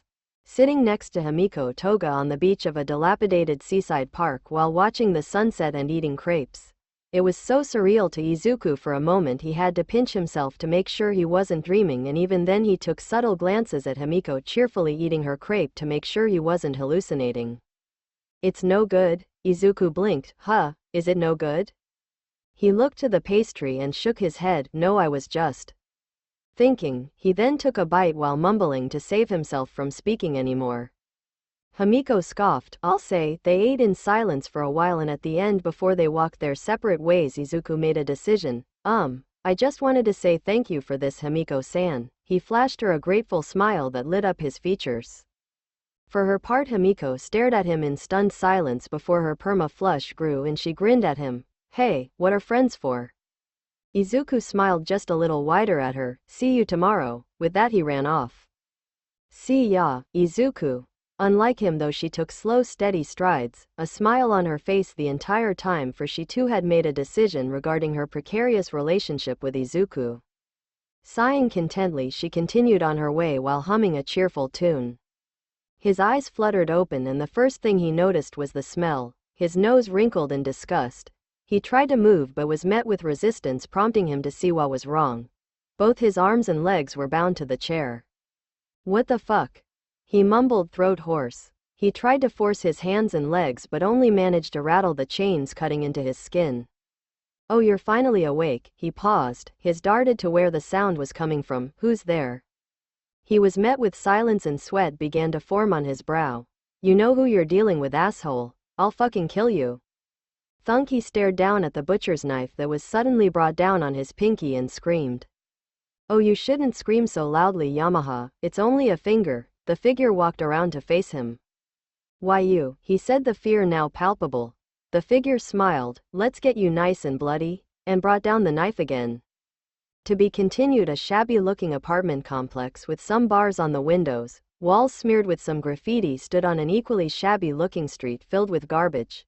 Men of questionable intent stood on the corner with their features obscured by hoods or hats. The alleyways were filled with garbage, graffiti smeared some of the walls, and there was a noticeable gloom about the place. Despite all this, Himiko Toga was in a good mood. She didn't know exactly when it started happening or even why it did, but she could honestly say she was in as good a mood as she had ever been in a long, long time. The cause of this, as it is with most young preteen girls, it had to do with a boy. A timid, strong-willed, weak, strong, nerdy and adorable boy by the name of Izuku Midoriya. Could this be what love feels like? Her cheeks burned at the thought and she could feel the temperature through her palms. It made her giddy with anticipation to see him today. So much so that she was tempted to sneak inside the school and give him a surprise visit. She shook her head at that. No, none of that. Izuku isn't that type of boy. He wasn't like her old boyfriends and he definitely wasn't like him. Yet at the same time she found herself drawn to him even though not much blood has been spilt. Now she's convinced it has to be love. With that thought in mind, she happily skipped along. Why do I suddenly have a bad feeling? His eyes shifted to the clock. Oh, it's about that time for him to go about his training, and with Himiko. He gulped at that. There was no doubt Himiko Toga has been a great help this past year, and even though she has her quirks, not that he'd figured out her actual quirk, he could tentatively say that she was a friend. A very bubbly and oddly cute friend whom has wormed her way into that position through sheer persistence. And the fact that he still hasn't gotten over his slight stuttering problem with her. Which brings him to his latest dilemma with his sort of friend. Lately it feels like the dynamic in their relationship has changed, and for the life of him he couldn't figure out when, how or why. He no doubt realized he's all but dropped his guard around her, and it's thanks to in part by Himiko herself. Somehow, sometime during their year-long reluctant acquaintanceship, on his part, turned friendship, she changed. And by the gods he can't pinpoint when she did, how she did it and for what reason. Izuku shouldn't have really thought of it as much as he did, but damn did it get to him. Someone who has been analyzing those around him for so long yet missed a change in someone who has been arguably the closest to him since his mother. What the heck has he been looking at all this time? Why am I thinking about this anyway? He asked himself. Then he realized why. Yesterday, by pure coincidence, his mother met them while they were walking together from the halfway mark store. Needless to say, the ensuing conversation was the most embarrassingly awkward and fearful he'd ever had with his mother. Now she, at least, expects Himiko to be his girlfriend at some point if she doesn't already think that Izuku's mother would get the same vibe he did when he first met her, or she'd showed one of her odd quirks. To his surprise, nothing of the sort happened, and that's when he truly noticed the change. It would have been all good for the conversation to have been left off at that point, but his mother was so impressed by her that she invited her to dinner. And that's why he's been thinking of his girlfriend who happens to be a girl. Now she's got me thinking about it. He never pegged his mother for the teasing type, but she shattered that preconception when she milked it with the insinuation when he went home. It was even more surprising because he'd never actually thought of Himiko that way since she slashed his cheek with a box cutter. Yeah, he's not going to open that can of worms after the epiphany he just had. A month into his hand-to-hand combat training with Himiko, and Izuku found that despite his great power and strategic thinking, more times than not Himiko would beat him, sometimes literally.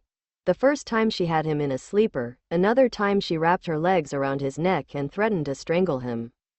That was an experience of course she never actually pulled through, but the fact remains that he was still caught unawares, and if it were a villain then 9 times out of 10 he would be dead. It also didn't help that Himiko was horribly blunt in the ways she could have ended him, and not to mention graphic details that raised a lot of questions he was frankly too scared to ask for some time. When he eventually did ask how she knew all this, she said her family hired an ex-veteran soldier to teach her self-defense. Apparently the man was dedicated to his job. She also mentioned that he might have been off his medication and that he held some very interesting insights into the art of lethal. Izuku decided not to pry into her life any further. Either way, he decided that a change in regiment was required, as he'll need to have combat training down to not be helpless in a close-range battle. As his frequent spars with Himiko showed, his powers only work for mid to long-range fights. He knew he'd have to change that soon, and changed it he did. Some days Himiko regretted opening Izuku's eyes to his inadequacies in combat situations. Nowadays she saw less of his presence as he devoted the time they would spend at the seaside park, now almost devoid of all garbage, to learn martial arts, something she would have been happy to teach if she actually knew how to teach properly. Luckily today was not to be one of those days, as she had a surprise in store for him. She smiled as the door opened. Himiko-san? Hello, Mrs. Midoriya. Her smile was so brittle that the younger girl could see it from a mile away. I'm sorry, is this a bad time? Well, no, I just wasn't expecting you. It's all right, Mrs. Midoriya. A new voice spoke up and she made way for a tall man in a coat. I already said what I came to say. Thank you, detective. Himiko maintained her expression as the detective gave her a nod, which she returned, and headed to the parked car she saw across the street. Himiko-san, that got her attention. Please come in, the young girl obliged. I'm sorry about that. I wasn't expecting company so soon, the woman frantically spoke. Would you like some tea? Yes, thank you, she said politely. As Inko scrambled for the kitchen, Himiko took the chance to look around the home. It was average size, if not a bit small, but enough to hold mother and son. She'd seen this place before, but always from afar, and now that she was in it, she couldn't help but feel at home. Her gaze then swept to the woman of the house.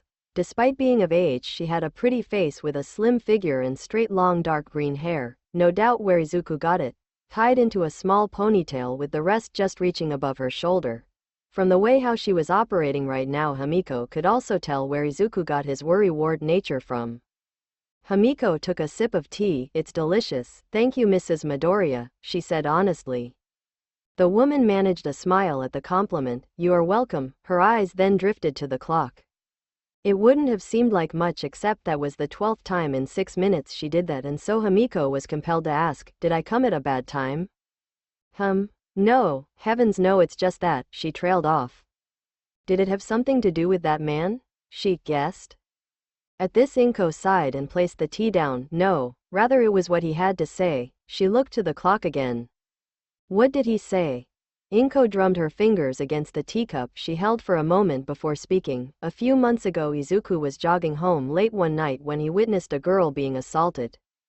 That's all for today, Izuku, spoke an elderly man with short gray hair and a thick gray mustache, wearing a black shirt with gray pants. Izuku, clad in a training gi, stopped his kata and bowed towards the man. Thank you, Shisho, he bowed. I will be seeing you again tomorrow. Yes. The elderly man chuckled, his mustache quivering at the gesture. Izuku meanwhile went to change out of his gi. Afterwards he said farewell to the deceptively frail-looking elderly man whom he no doubt knew as a master martial artist of the highest caliber. How was he so sure of this? Because Izuku knew that in his prime the man used to be a hero, and not just any hero, but the hero formerly known as Silver Fang. At a time where quirks were still relatively new to the world, he along with a handful of individuals were the first to be given the title of heroes in Japan. At the time, tensions were high between normal people and the superpowered community. With a rise in crime and early villains making a power grab using their quirks, some of them were even bold enough to try taking over countries via a coup. The truth is, Izuku, along with everyone who ever called themselves heroes or hell, most average quirk users owe him a debt of gratitude. He was one of the founding members of the Hero Association along with others such as Atomic Samurai, Tornado of Terror and Blast. All of them have now faded into obscurity with the rise of so many other quirk users. Izuku didn't like that. Those individuals of the first Hero Association did more than just stop villains. They gave the public, superpowered or not, hope and helped stop the discrimination against the then few quirked individuals. What they stood for, what they fought for created the foundation for what modern heroes have built on over the decades. For them to just fade into the annals of history like this was a crime in and of itself. Though it's water under the bridge now, he still chastised himself for not recognizing a literal living legend when he walked through the doors of the dusty dojo. Though once he did, he promptly fainted and when recovered asked for a lot of things including, but not limited to, his autograph, acceptance into his dojo and a whole lot more. Back then the few heroes deliberately chose not to wear masks, only wearing only sturdy outfits when they fought crime. It was as a way to not only gain the people's trust but to also distance themselves from vigilantes who took the law into their own hands, often with violent results. And it worked, by God did it work. There is not a hero alive whom you can't gain information on because of it. Did it provide a risk to the individuals' families? Yes, but there were safeguards put in place that for the most part keep a hero's next of kin safe from a deranged villain willing to use them. That is if they aren't met with resistance, as no one is without a quirk. To the matter at hand, he felt life dealt his Shisho, teacher, a bad hand. He is fully aware of the circumstances surrounding Silverfang's retirement into obscurity and he understood why he chose to not bring himself any attention.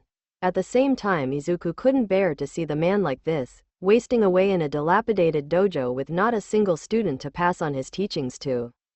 Izuku did want to learn a bit of self-defense to not be caught off guard by an enemy who excels in close-range combat, but he mago to become Silverfang's disciple, become a master of Silverfang's style that made him, at the time, one of the most formidable fighters in all of Japan and a recognized hero known across the world at one point. Of course Izuku knew that what he was trying to undertake was a nigh impossible feat. To divide his time between studying for school, training his quirk, and learning an entire branch of martial arts was simply put beyond him. He would have to give up something in order to gain it, and unfortunately that would have to be his quirk training. I could always train my quirk in UA, he said as he opened the door to his home. I'm home, he called out, taking off his shoes. It was about that time a thought came to Izuku. His mind was so busy thinking about his teacher that he didn't bother to think about what was missing from his now routine walk from the dojo. Welcome back, Izuku. How was your time at the dojo? Pause. That was not his mother. Robotically his body turned so slowly you could hear the squeaks until it was pointed to the kitchen where his mouth dropped in conjunction with his eyes bulging. Inside the kitchen with his mother was Himiko Toga wearing an apron. This is the type of change he was talking about, for Himiko didn't look like the girl he had met before. She was still wearing that black sailor uniform that is a traditional middle school uniform, but what really caught him off guard was her hair. It was straight, clean, shoulder length and done in a short ponytail. What am I looking at here? He had to question his eyes. Surprise! The girl yelled. Wah. How? Why? I wanted to surprise you. Well, she certainly achieved that much. I'm going to go to my room, he squeaked before running up the stairs. Dinner will be ready in a few minutes, his mother yelled out. Izuku barely heard it as he slammed his room door, locking it for good measure, and began pacing, wondering why Himiko just suddenly decided to go to his house, how she even knew his address, why his mother let her in, and how long they were even together. There was a glass-shattering effect as he realized that his mother and Himiko Toga were together, alone and unsupervised for an undetermined period of time. And judging by how his mother teased him about her the last time and how Himiko's personality is in the first place, then. The following 2 minutes Izuku spent screaming into his pillow. Later that night, a man wearing a blue sneakers, black jeans and black hoodie, sunglasses and baseball cap walked the streets enjoying the sights. All the while he kept mumbling under his breath when his eyes caught someone. She was a dainty thing in a mini dress and blue jean jacket, a decent rack, wide hips and thick hips. Her skin was smooth, creamy and looked oh so juicy that his teeth grinded together. He had to have her. It took 3 hours for her date to be finished, 3 tedious hours of resisting the urge, 3 days of watching her flesh being spoilt with contact by her date. But in the end it was all worth it when he finally caught her by herself while she was walking home. It was simple enough to catch her unawares and shove her into her apartment. What he wasn't prepared for was her quirk. A sonic scream ripped from her mouth and blasted him into the ceiling, where he landed in a crumpled heap on the ground. She has some fight in her, good. He liked when they resisted, it made cutting them down more rewarding. She screamed again, but he leapt from his prone position in the air. Her scream was enough to deafen and disorient them at close and mid-range, but she wasn't as powerful as some heroes like, say, Present Mike. Now he was annoying. His teeth extended into spikes that pierced her leg, cutting her sonic scream into a regular one. The first thing he did after landing was to punch her in the throat, causing her choke and grab it. He stood over her and opened his mouth. Time to claim my prize. It was not the first time tonight that Izuku wondered if he could make a noose out his clothes and hang himself by jumping off the couch. And here is Izuku when he thought he might have a quirk like Dear and Me, Inko said fondly as she and Himiko shared a picture album. That's so cute, Toga gushed. Death can't be this busy, he silently thought to himself, looking up to the heavens. As she turned the page to see an older, triumphant Izuku with his palm glowing with light, I recognize this. Ah, and this is when he finally found out how to activate his quirk at will.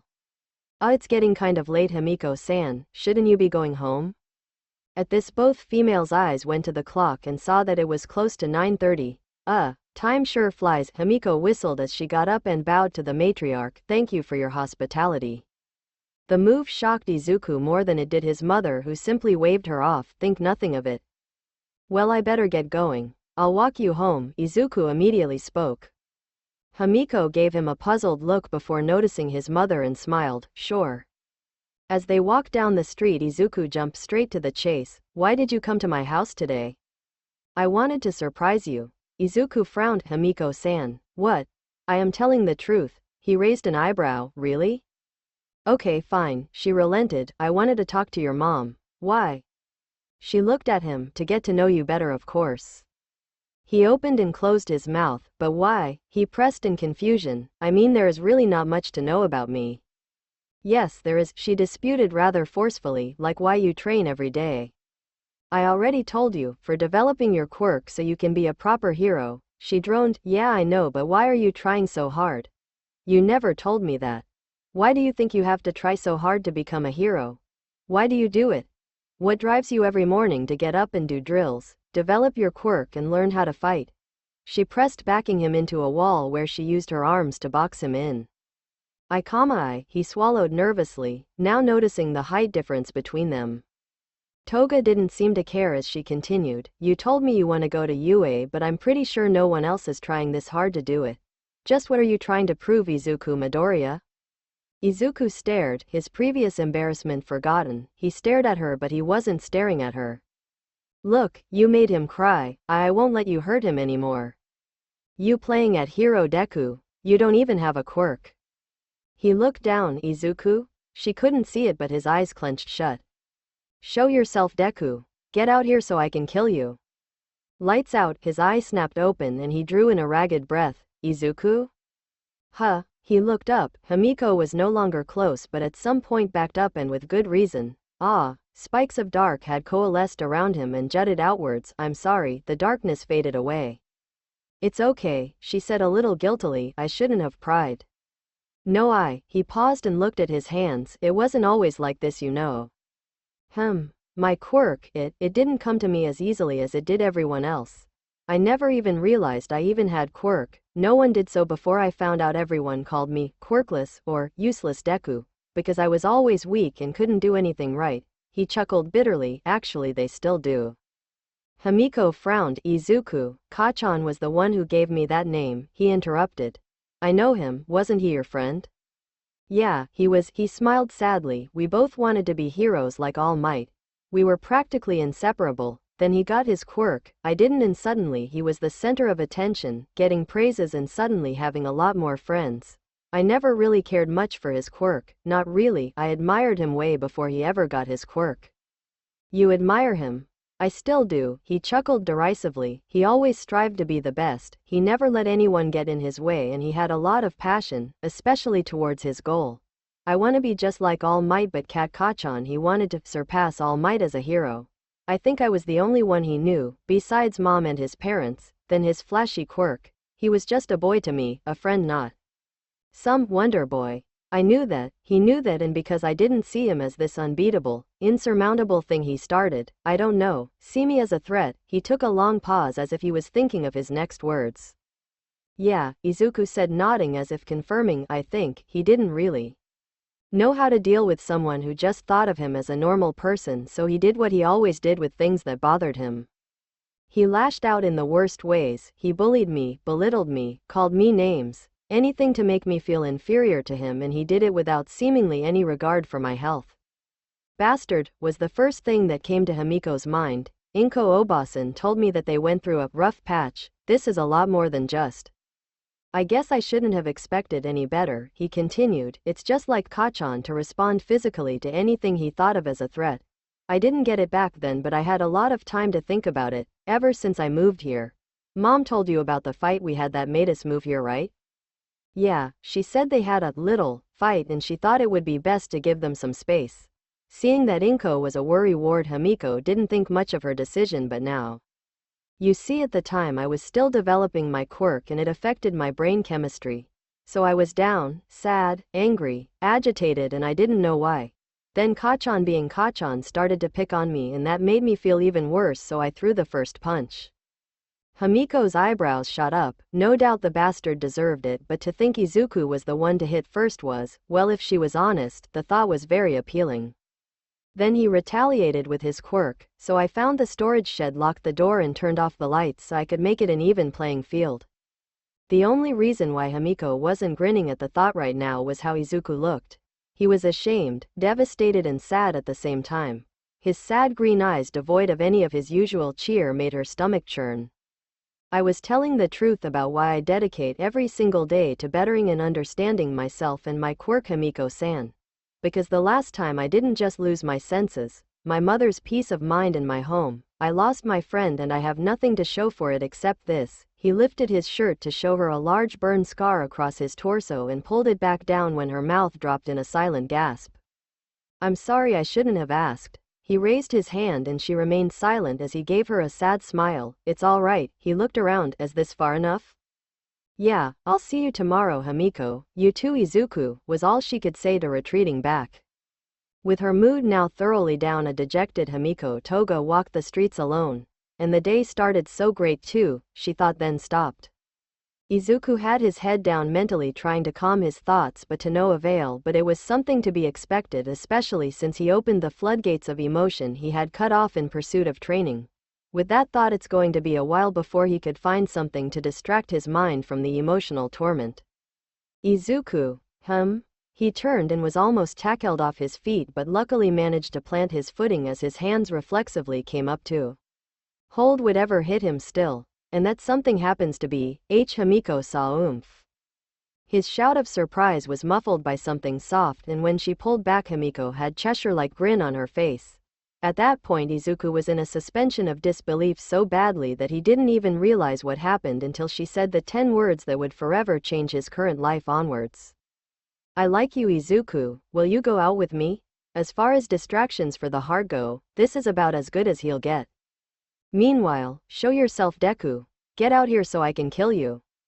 He turned to see the boy next to the switch. Lights out.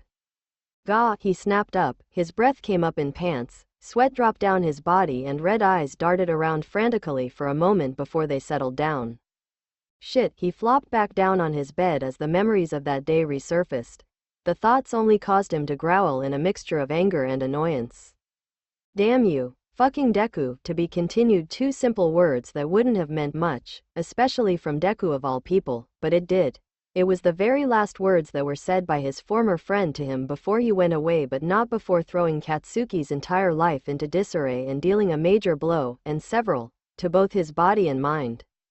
Katsuki literally had the scars to prove it, but what really cut deep and continued to cause him anguish was the blow to his ego. Deku, no Izuku Midoriya, unknown to anyone, and at a time even himself, had in fact beaten him. That day, he tried not to remember, but he could never forget the greatest, and only relevant, fight in his young life, against a former friend he thought was useless. A fight that, in the end, he had lost. At first he was in denial, his brain purposefully protecting his pride by conveniently forgetting the last few moments before he passed out. He didn't remember it until a year later when he and his two minions were talking about an interview with All Might and how hard it was when he fought his first villain, way back when he was just a fresh graduate from UA Academy. That made Katsuki think how his first fight with a villain would go, then it veered into his first real fight and eventually he got to thinking of his fight with Deku, and at that point the memory, the pain, the humiliation wasn't so fresh. It was buried under more praises from his peers, ridicule of the useless Deku who ran away after getting beaten up, and disappointment from his parents and teachers on how he picked on the poor boy. It made him annoyed remembering the lecture, and a very idle thought passed him by, wonder what those idiots would think if Deku was the one who beat me up. It was a stray thought meant as a joke of a joke, but that was the catalyst for a suppressed memory to be dredged up, and then he remembered. Annoyance turned to disbelief, then denial, and so much cursing, but the memory took root and it haunted him for the better part of the same week. That's when the nightmares started, all of them involving those two accursed words that if used in conjunction would set him off faster than a bomb triggered by a dead man switch. The worst part of it was that the object of his ire wasn't there, so he couldn't very well do anything about it. So he was left to stew in his own defeat at the hands of useless Deku, which he didn't handle well. That week saw him more agitated, angry as hell, and easily provoked than he'd ever been. It was as if he was subconsciously gearing to prove his superiority at every turn. Talk to him a certain way, give him a certain look, make certain movements, anything that could be perceived as challenging his might was met with a swift, brutal, and, for the most part, very physical response. And you better believe no one was safe. Not his friends, not his followers, not even his teachers, and especially his parents, whom have put up with his attitude, whether through his father's passive behavior or his mother's biting tongue and lack of fear for reprisals. Then he challenged the latter's authority by hitting back. That was, in hindsight, the worst mistake of his life, as Katsuki was reminded why he let his mom get away with hitting him, the same reason why she lets him get away with cursing like a drunken sailor and calling her names. She doesn't step out of line, but he did, and after she was done with him, Katsuki thought less of his loss against Deku, which was close, as he now compared it to his loss against his mother, which went about as well as you think it did. The months following, after his wounds healed, were the moments where Katsuki turned inward. He was still the mean, cocky bastard with an attitude on the outside, but he responded less with others. Now, especially when they of encouragement, the compliments, all of it was hollow and meaningless to him. Well, he'd received them so much that they did lose meaning a long time ago, but in the face of his loss against Deku they were more akin to pity.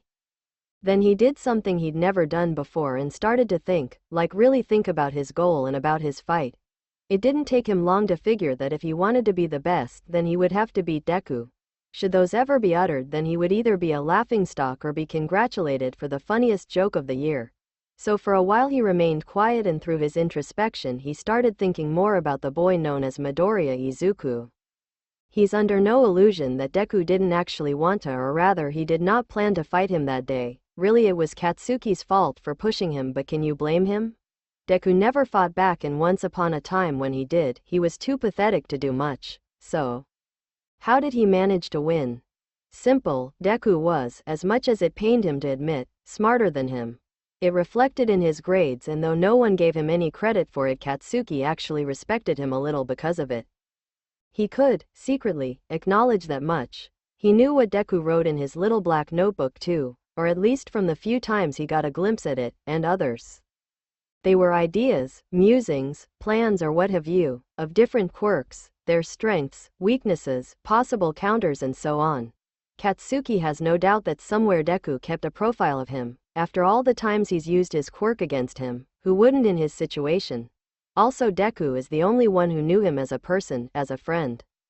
It took longer to admit, but Katsuki realized that of all the persons he knew, Deku was the one he most perceived as a threat, and it showed in his fight. He won't even go into his quirk or whatever the hell that was inside the storage shed. Izuku had him dead to rights, and he suspected that the only reason why the guy passed out too was due to lack of stamina. Deku was just weak like that. So what did he learn from his introspection of the whole ordeal? Deku is a crafty son of a bitch, who used his perceived weakness to lure him into a false sense of security, led him into an obvious trap and proceeded to concoct a plan which he crudely executed. The worst part of it was that it was on the fly, completely unexpected, and Katsuki fell for it beautifully. Now Deku was gone, having stripped him of his belief as being the best and the chance to rectify it by challenging him again. Of course he could seek him out, but his parents aren't in as much contact with Inko anymore, and even if they were, they wouldn't tell him their address, which leaves Katsuki by himself. Now what was he supposed to do? Katsuki thought of it for a while. Now that Deku, the only person who he had, subconsciously, perceived as a threat, was no longer there, he had nothing to challenge him anymore. The indignity of his loss aside, Katsuki felt a sense of emptiness. What should he do now other than sit back and wait? The answer was so simple, and yet it came to him during a conversation with his mother at a time where he was simply lost on what to do with himself. Predictably, his mother was all over his lazy ass, complaining about his lack of productivity. And through her tirade, the only thing that registered was his name. "What did you just say?" Mitsuki cut her tirade short when she got a reaction that was not him yelling as loud as she did. She didn't let it get to her too much though. "I said, why can't you be more like Izuku?" He shot to his feet. "What about Deku?" Mitsuki's eyes widened at the fire in his eyes and she smirked. "I've been talking to his mother lately. While you're here sitting on your lazy ass, he's out exercising very day, even practicing with his quirk." The anger melted into open mouth shock as his mind raced. "He's been this entire AARGH." The scream caught Mitsuki off guard, as did when he bolted through the door. "Katsuki." Her yell fell on deaf ears, as the only thing he could hear was the sound of his mind and thumping heart as he continued running. He knew not the destination, but he just kept running. "He's been training. This entire time Deku has been training. That fucker." Of course he has. When he acknowledged Izuku was the only one to know him as a friend, the same went in reverse. Katsuki had Deku pegged as well, and when he thought about things, it only made sense. That guy, most of his life had been spent adoring heroes. Hell, they both wanted to be like heroes, and when he finally caught a glimpse of his quirk, he worked damn hard to make it happen. So why in the hell would he think Izuku motherfucking Midoriya would sit on his ass and do nothing until it was time to enroll in UA? Shit, he slammed an explosive fist into a wall, causing it to explode outwards, but he didn't care. What the hell have I been doing? He could care less that his mother favored Izuku over him, but to say that the scrawny bastard had been training all this time. He's getting stronger and I'm still. He trailed as his anger was expressed in another explosion. After venting his anger and stress, he resolved to do something about it. He was going to be number one, but before that could happen he needed to beat Deku, and as he is right now, Katsuki had his doubt that if he were to fight the scrawny puke now, then it wouldn't be an easy win, if at all, and with each day the gap gets wider. In Katsuki's mind it was inconceivable for him to lose as he is, but he's thinking of Izuku as he was, and as of now he could only imagine how strong he is now. Exercising every day? He'll do one better than that bastard. Everything that Izuku does he'll do twice as much. He'll surpass him and be the best. But to do that, as much as he hated it, he would need to at least have a grasp of what Izuku was doing. As appealing as it sounds to just work till he dropped in hopes that he was doing more than Izuku, thus become stronger than him, Katsuki wasn't stupid. Brash, arrogant, foul-mouthed, but not stupid, and overworking himself till he collapsed was just insane. This wasn't an anime. Basic yet extreme strength training won't guarantee godlike strength and invincibility. If it's one thing his loss against Deku did, it was teaching him that going into a fight without a plan beyond blow shit up and hope for the best doesn't cut it. Not with a guy like Deku, and he knew Deku. No, he'll have to be crafty about it, and what better way to be crafty than to counter everything Deku has? And the first step is to know how the bastard was going about training himself and his quirk and work to create contingencies. The problem was that he'll have to bargain with the devil. What? From her lounging position on the couch and magazine on her chest, Mitsuki gave her son a surprised look. Katsuki was rather annoyed by that. "What, you going senile, you old haga?" He rubbed his face with a wince but glared at her. Familiar red eyes glared back. "I heard what you said, idiot." She then continued calmer. "I just want to know why you want to know what Izuku is up to." "None of your business." "Well, tough shit. I ain't telling you nothing until I get an answer, and don't even bother asking your father either. He doesn't care to know what me and my friends are up to." Shit, she had him and he knew it, but he wasn't about to cave. Forget it, Mitsuki simply shrugged. Sweet yourself. Katsuki decided to wing it in the end. Lots of running, push-ups, sit-ups and drinking plenty of juice. Days turned into weeks, turned into months, and the entire time he'd hear himself asking the same question. What would Deku do? How would he go about getting this done? If the name of the game is Beat Deku, then it only makes sense that he'd want to know how the guy thought. Admittedly, it was the most Katsuki had ever had to think about something, and it pissed him off that he had to stoop so low as to think like someone else. But you know what pissed him off even more? Losing. So in the end he sucked it up and thought long about Izuku. Knew that he wouldn't let his loss stand. He shook his head. No, if I know him, he wouldn't even think he won that fight. He thought, remembering how his former friend looked that day. That wasn't the eyes of someone who got into an unplanned fight with Katsuki Bakugo and won by the skin of his teeth. With that thought, he figured Izuku wasn't training to beat him specifically. Probably. It was a small comfort at least. Still didn't mean shit, since Deku probably had enough notes on him and his quirk. With that thought, he needed to go beyond Deku's expectations and develop countermeasures against his countermeasures, which would mean quirk training, i.e. special moves. He grinned at the thought of blasting the nerd with an awesome move, but before he could develop the special move, he'd need to study what he was up against. Which brought up the second hardest part of his Deku investigation. What the hell is his quirk? The first time he saw Deku's quirk, it was a literal flash of light. Then he heard it was that he could absorb sunlight like some kind of solar battery and release it. He figured that was what the explosion was back then. A few years later, he could allegedly make his palms glow. Of course, Katsuki had never actually seen him use his light-based quirk, no matter how much he tried to force it out of him. Then fast forward to D-Day and that happened. Seriously, what the fuck? What the actual fuck? What happened in the storage room was not a light-based quirk. The shit that he'd seen when he actually lit the place up with explosions. Shudder, fuck, he grabbed his head in frustration. Bad enough that he lost his first real fight. To make it worse, it was against Deku of all people, and to add insult to injury, he was fucking traumatized by it. No, he shook his head. It wasn't just pride on the line anymore. He needed to mop the floor with Deku, for his pride and his damn health. Stupid brawn. So it was with that Katsuki found himself around a computer searching for quirks revolving around manipulating darkness, or as the technical term goes, umbrakinesis. The search brought up some data, although there wasn't much on the account that specific type of quirk was rare. Plus, people with that type of quirk more than not end up as villains because dark quirks make people dark. Shit, that wasn't even a stereotype but an actual scientifically proven fact. The type of energy that is generated by darkness affects the brain chemistry in such a way that it brings to surface certain negative emotions, change in demeanor, and in some cases just pure insanity. That made Katsuki pause. Well shit, no wonder Deku sucker punched me. It also explained why most of the quirk users were villains. Now that opened a can of worms to another impossible yet plausible question that popped up in his head. Is Deku's quirk going to turn him into a villain? If it was enough to make him do all that, then could it, somewhere down the line, transform that useless bastard into a seriously dangerous villain?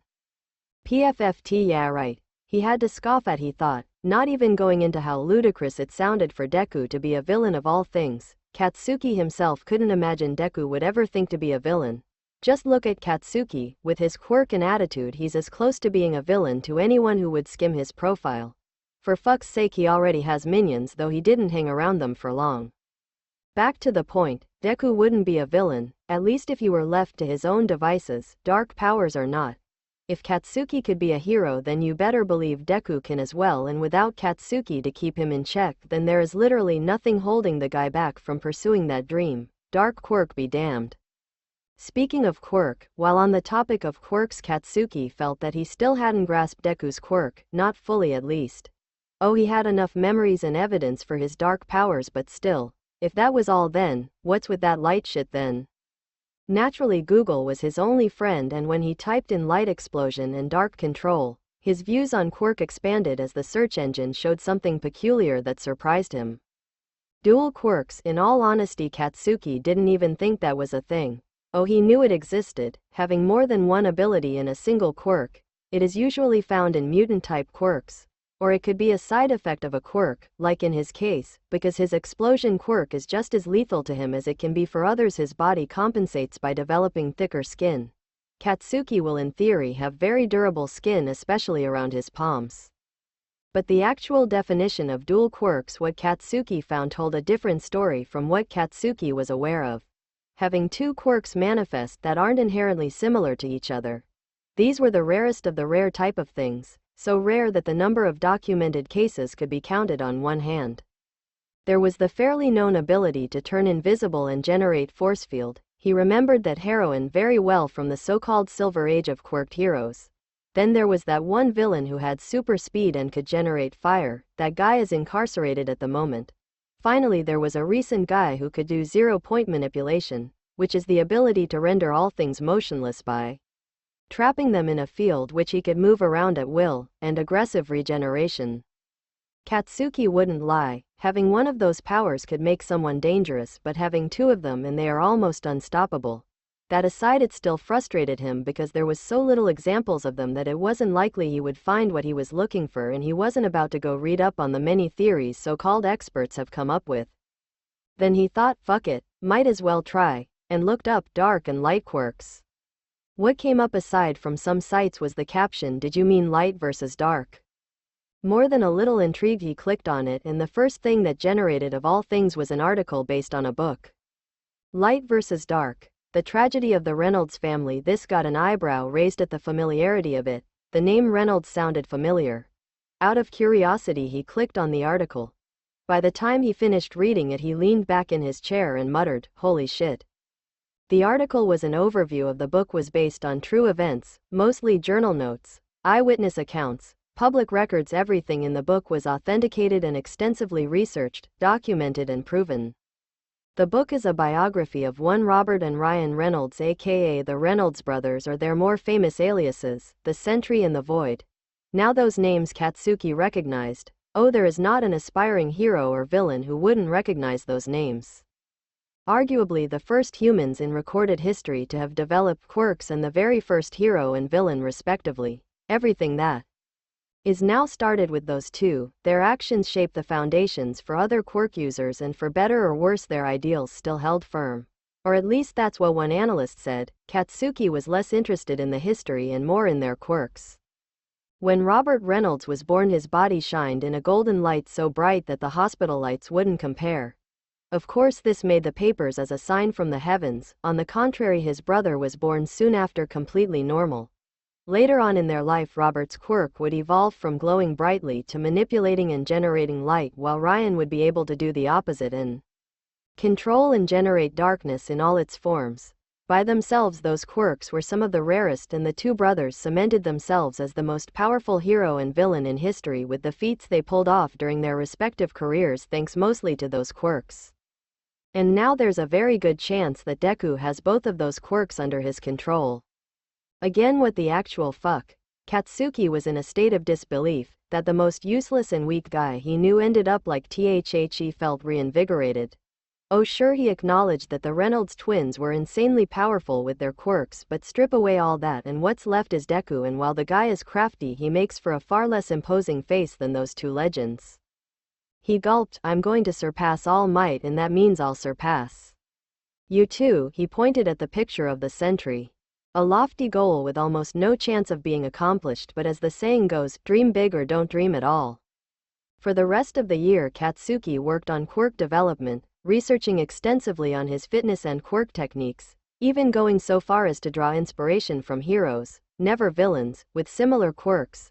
And through blood, sweat and sheer fucking will he developed several new techniques that would definitely blow Deku's expectations, along with his body, out of the water. Because that's what it's all about. Deku would be expecting the Katsuki he left behind, but unlike him, Katsuki was expecting the unexpected.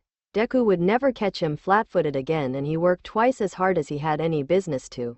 His parents approved of his new ethic, and he would be lying if he said he didn't value their praises above others. Not to say that even if the incident didn't happen, he would have just lazed around doing nothing for 3 years. Fuck no. Katsuki actually had it all planned out. Exercising, quirk and combat training, then some studying to top it all off. Katsuki is deathly serious about being the best and will quite literally destroy anyone who stands in the way of that. Really, the only thing that's changed in that regard is the amount of load he placed on himself and of course his new immediate focus, defeating Deku. Add all of that together and Katsuki was actually ahead of schedule, making progress he thought he'd only see himself making in UA right now. He wouldn't be surprised if he could fight against some villains and come out on top. He wouldn't though, contrary to popular belief. Katsuki is very much a realist but with possibly the best damn poker face in the world. After all, who's going to take the loud mouth, short-tempered brat serious when he's always talking big? Aside from that, Katsuki doesn't have any formal combat training, let alone combat experience, and by combat, he's talking about the kind that wasn't ended by spamming his quirk like a broken special move in a video game. Now that he thought about it, he hasn't gotten into a fight that didn't end with him simply blowing his opponent up since Deku. He didn't know whether that said something about Deku or how far he's come or the peasants who even bother try, but it's very sad indeed when someone says that Deku put up more of a fight than anyone before or since. Anyway, his lack of combat training was going to be taken care of by someone of a specialist before. Katsuki would have learned the basic self-defense course for aspiring adolescents wanting to become heroes. They actually have that, and though his parents weren't wealthy, they did have a savings put away for all of Katsuki's future hero needs, so paying for the class wasn't a problem. At least it wasn't before, but after taking and subsequently acing that class, Katsuki was still left unsatisfied. Sure, he learned a lot of basic combat moves, but they were just that, basic, and he would more than likely have to rely on his quirk plus additional training at UA. It seemed that the class itself was more for getting used to actually being in combat situations and not lock up than for practicality. It pissed him off and he complained very loudly and incessantly about it, which did let him blow off some steam but still left him with a problem. He needed training, combat training, martial arts training. That last one came up from the back of his mind when he was going through his father's DVD collection on one of the more boring days. For a pussy, his father liked his action movies, but it didn't really stuck until he got wind from his mother that Deku was on the hunt for dojos. The look on his mother's face when she let that one slip wanted him to do unspeakable things, but he let it go in favor of mulling over the new information. Katsuki knew for a fact that Deku wouldn't be finding any dojos, and he knew that Inko wouldn't be able to afford a private instructor. What really had him was that the guy would even think of that. Then there's the other information of a friend helping him practice. Deku got himself a training partner. Shit, as much as Katsuki was content training by himself, he could recognize the benefits of having a sparring partner as opposed to being alone. Deku is humble and open enough to have included a like-minded person in his training, but not Katsuki. First of all, he didn't acknowledge anyone in his class in the school to be near enough to his level to allow such a thing.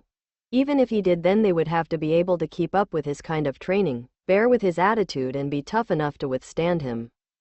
That lowers Katsuki prospects to a partner to be a strong and stubbornly persistent person who is invulnerable to explosions and insults. So in short, a crazy motherfucker, and Katsuki don't deal with crazies. As for the dojo bit, Katsuki knew that after quirks became widespread, such things like martial arts and self-defense became outdated in the face of having superpowers. Only the wealthier ones managed to maintain their standing, but only in the form of private tutoring, where they teach their styles in coalition with someone's quirk. In most cases, a reputable dojo would contract with an organization to teach its members their art. Katsuki knows for a fact that China's Hero School did this, not just as a lucrative business, but it's also encouraged by the government in order to preserve a piece of their culture. It's a wonder why China has one of the lowest villain sightings in the world, to the point where their heroes actually migrate. Japan's government tried to do something similar, but by the time it was implemented, most of the dojos had already shut down. That and the people just weren't interested in the martial arts anymore, despite the boon it would give to its heroes. It shouldn't have been that much of a problem, but the downside is that it's more expensive, especially if it's to be done by a private citizen as opposed to sponsored ones. That's what he managed to find out after some research, just to get a better understanding of Deku's prospects. With that said, Katsuki wasn't interested in martial arts per se, and by that he meant like the ones in movies, you know, flips, kicks, throws, chops and all that. As tempting an aesthetic as being like Jackie Chan would be, he's smart enough to know his quirk and fighting style wouldn't mesh with that type of fancy fighting. Oh no, he knew which martial art he should use to best maximize his particular set of skills, and lucky for him this one isn't extinct or specialized.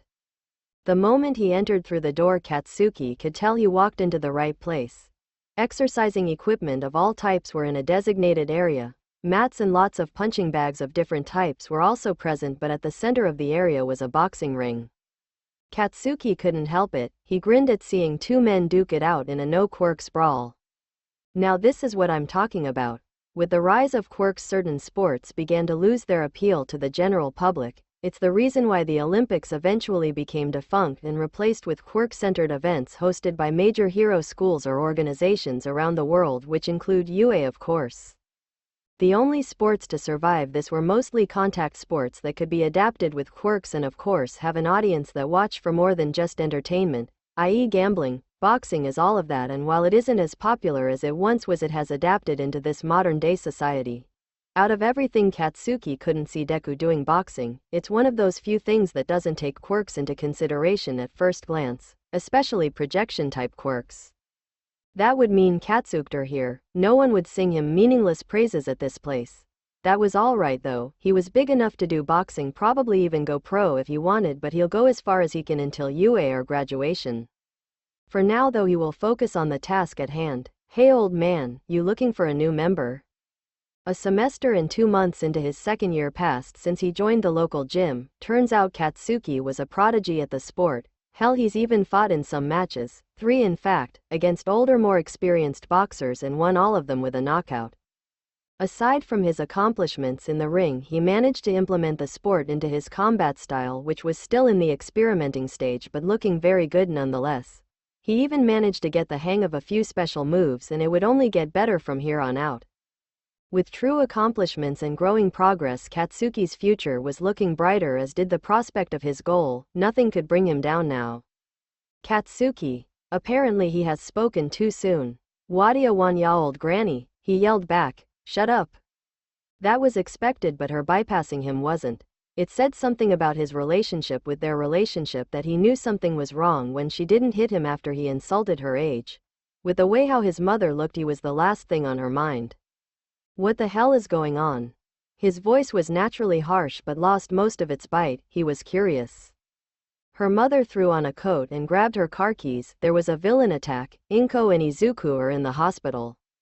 Katsuki's normally hot blood froze at the news, and he raced out the door behind his mother, all the while his mind tried to wrap itself around the situation, then swearing bloody murder against the shit-stained villain who'd attack Inko and Deku if he failed to protect her.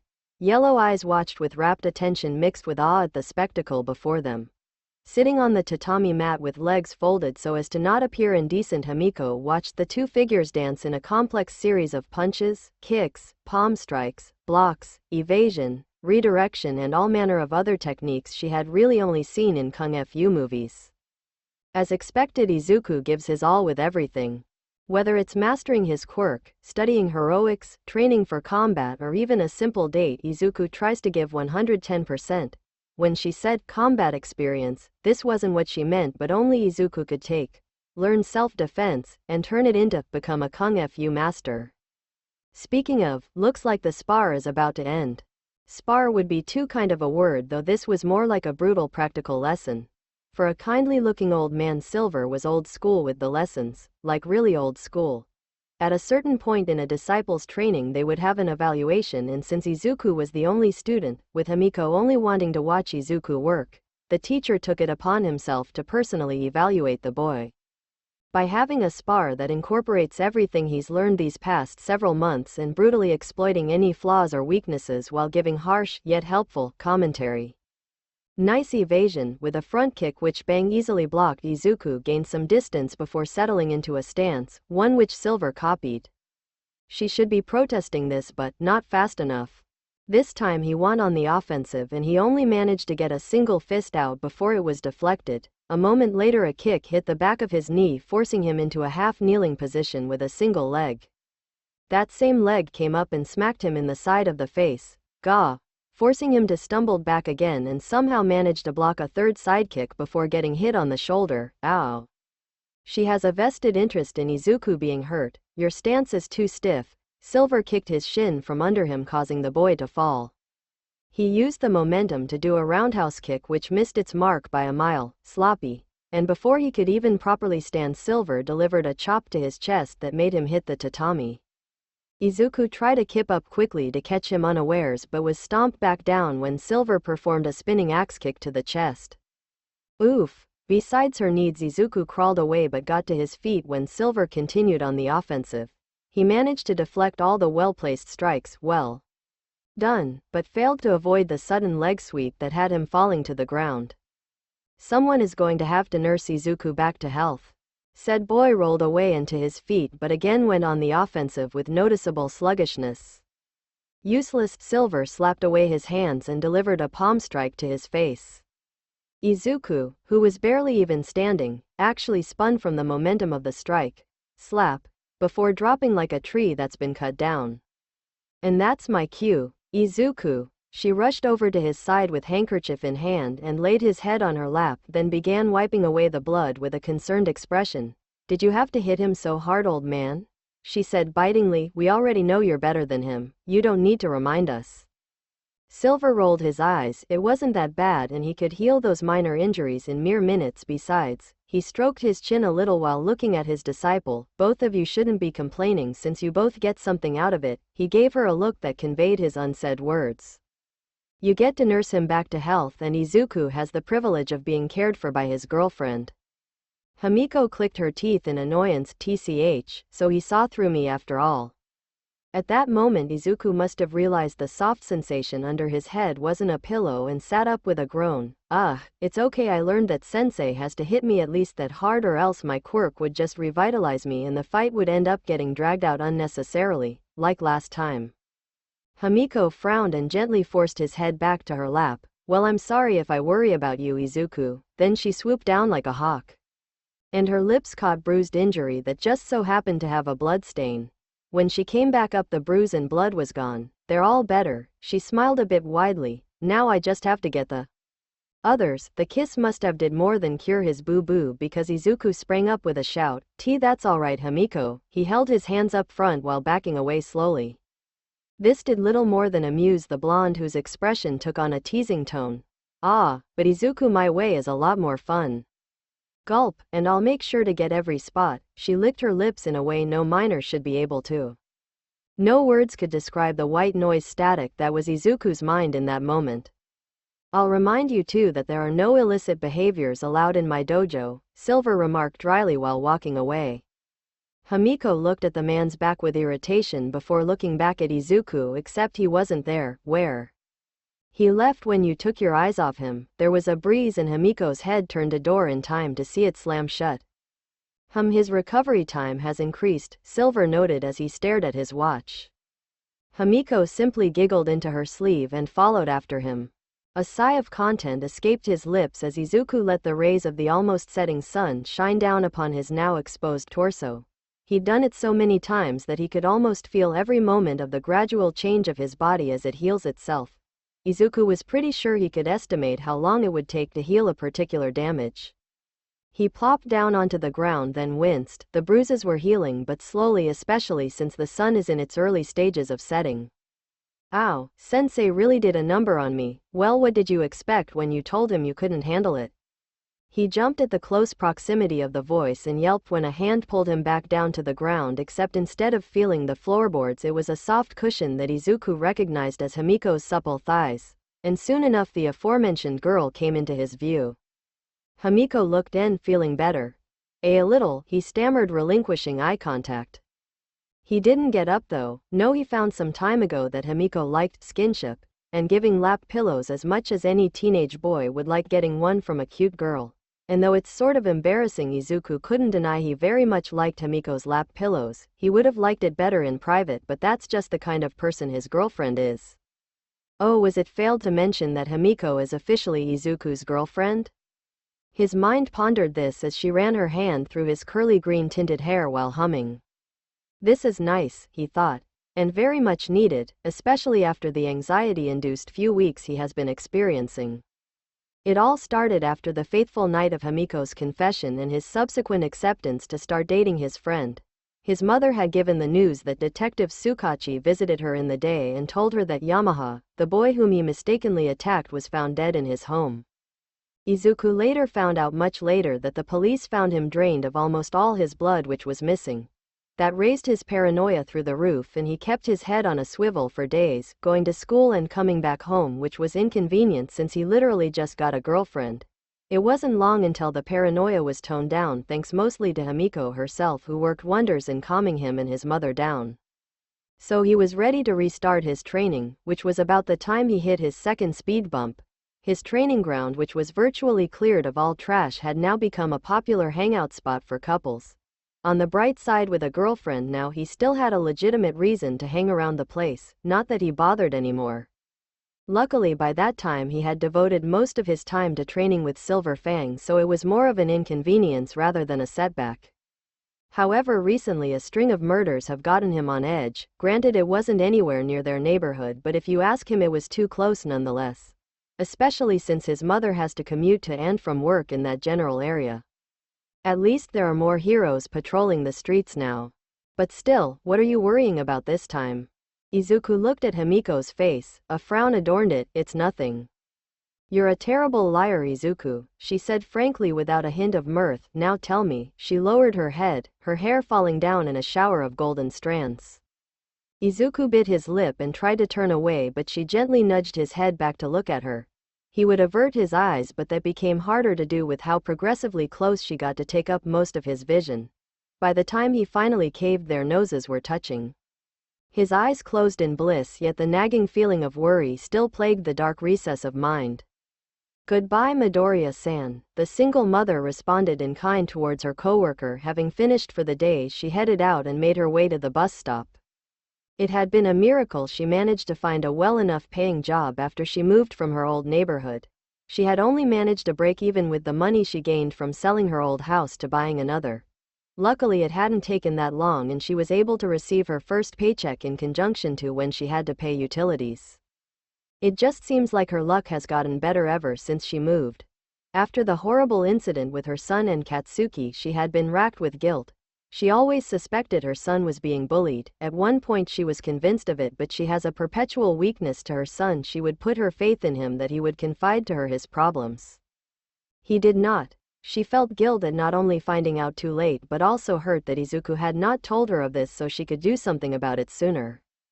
Later she would learn he didn't want to make her worry. Inko was shocked. Worry? Worry? Inko knew she was a worrywart, but that was just ridiculous, and at the same time it was sad. Sad in how her 9-year-old son perceived her to be so weak that she couldn't handle a bit of worry.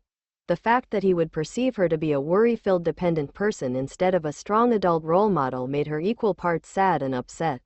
A parent was supposed to protect her child from the dangers of the world, not the other way around. It was all her fault though. She was always like this. She let the pressure of the outside world get to her. She couldn't hide it from her son, never thought to really. Why would she ever hide her feelings? She was his mother, a responsible independent woman raising him by herself. That had to count for something, right?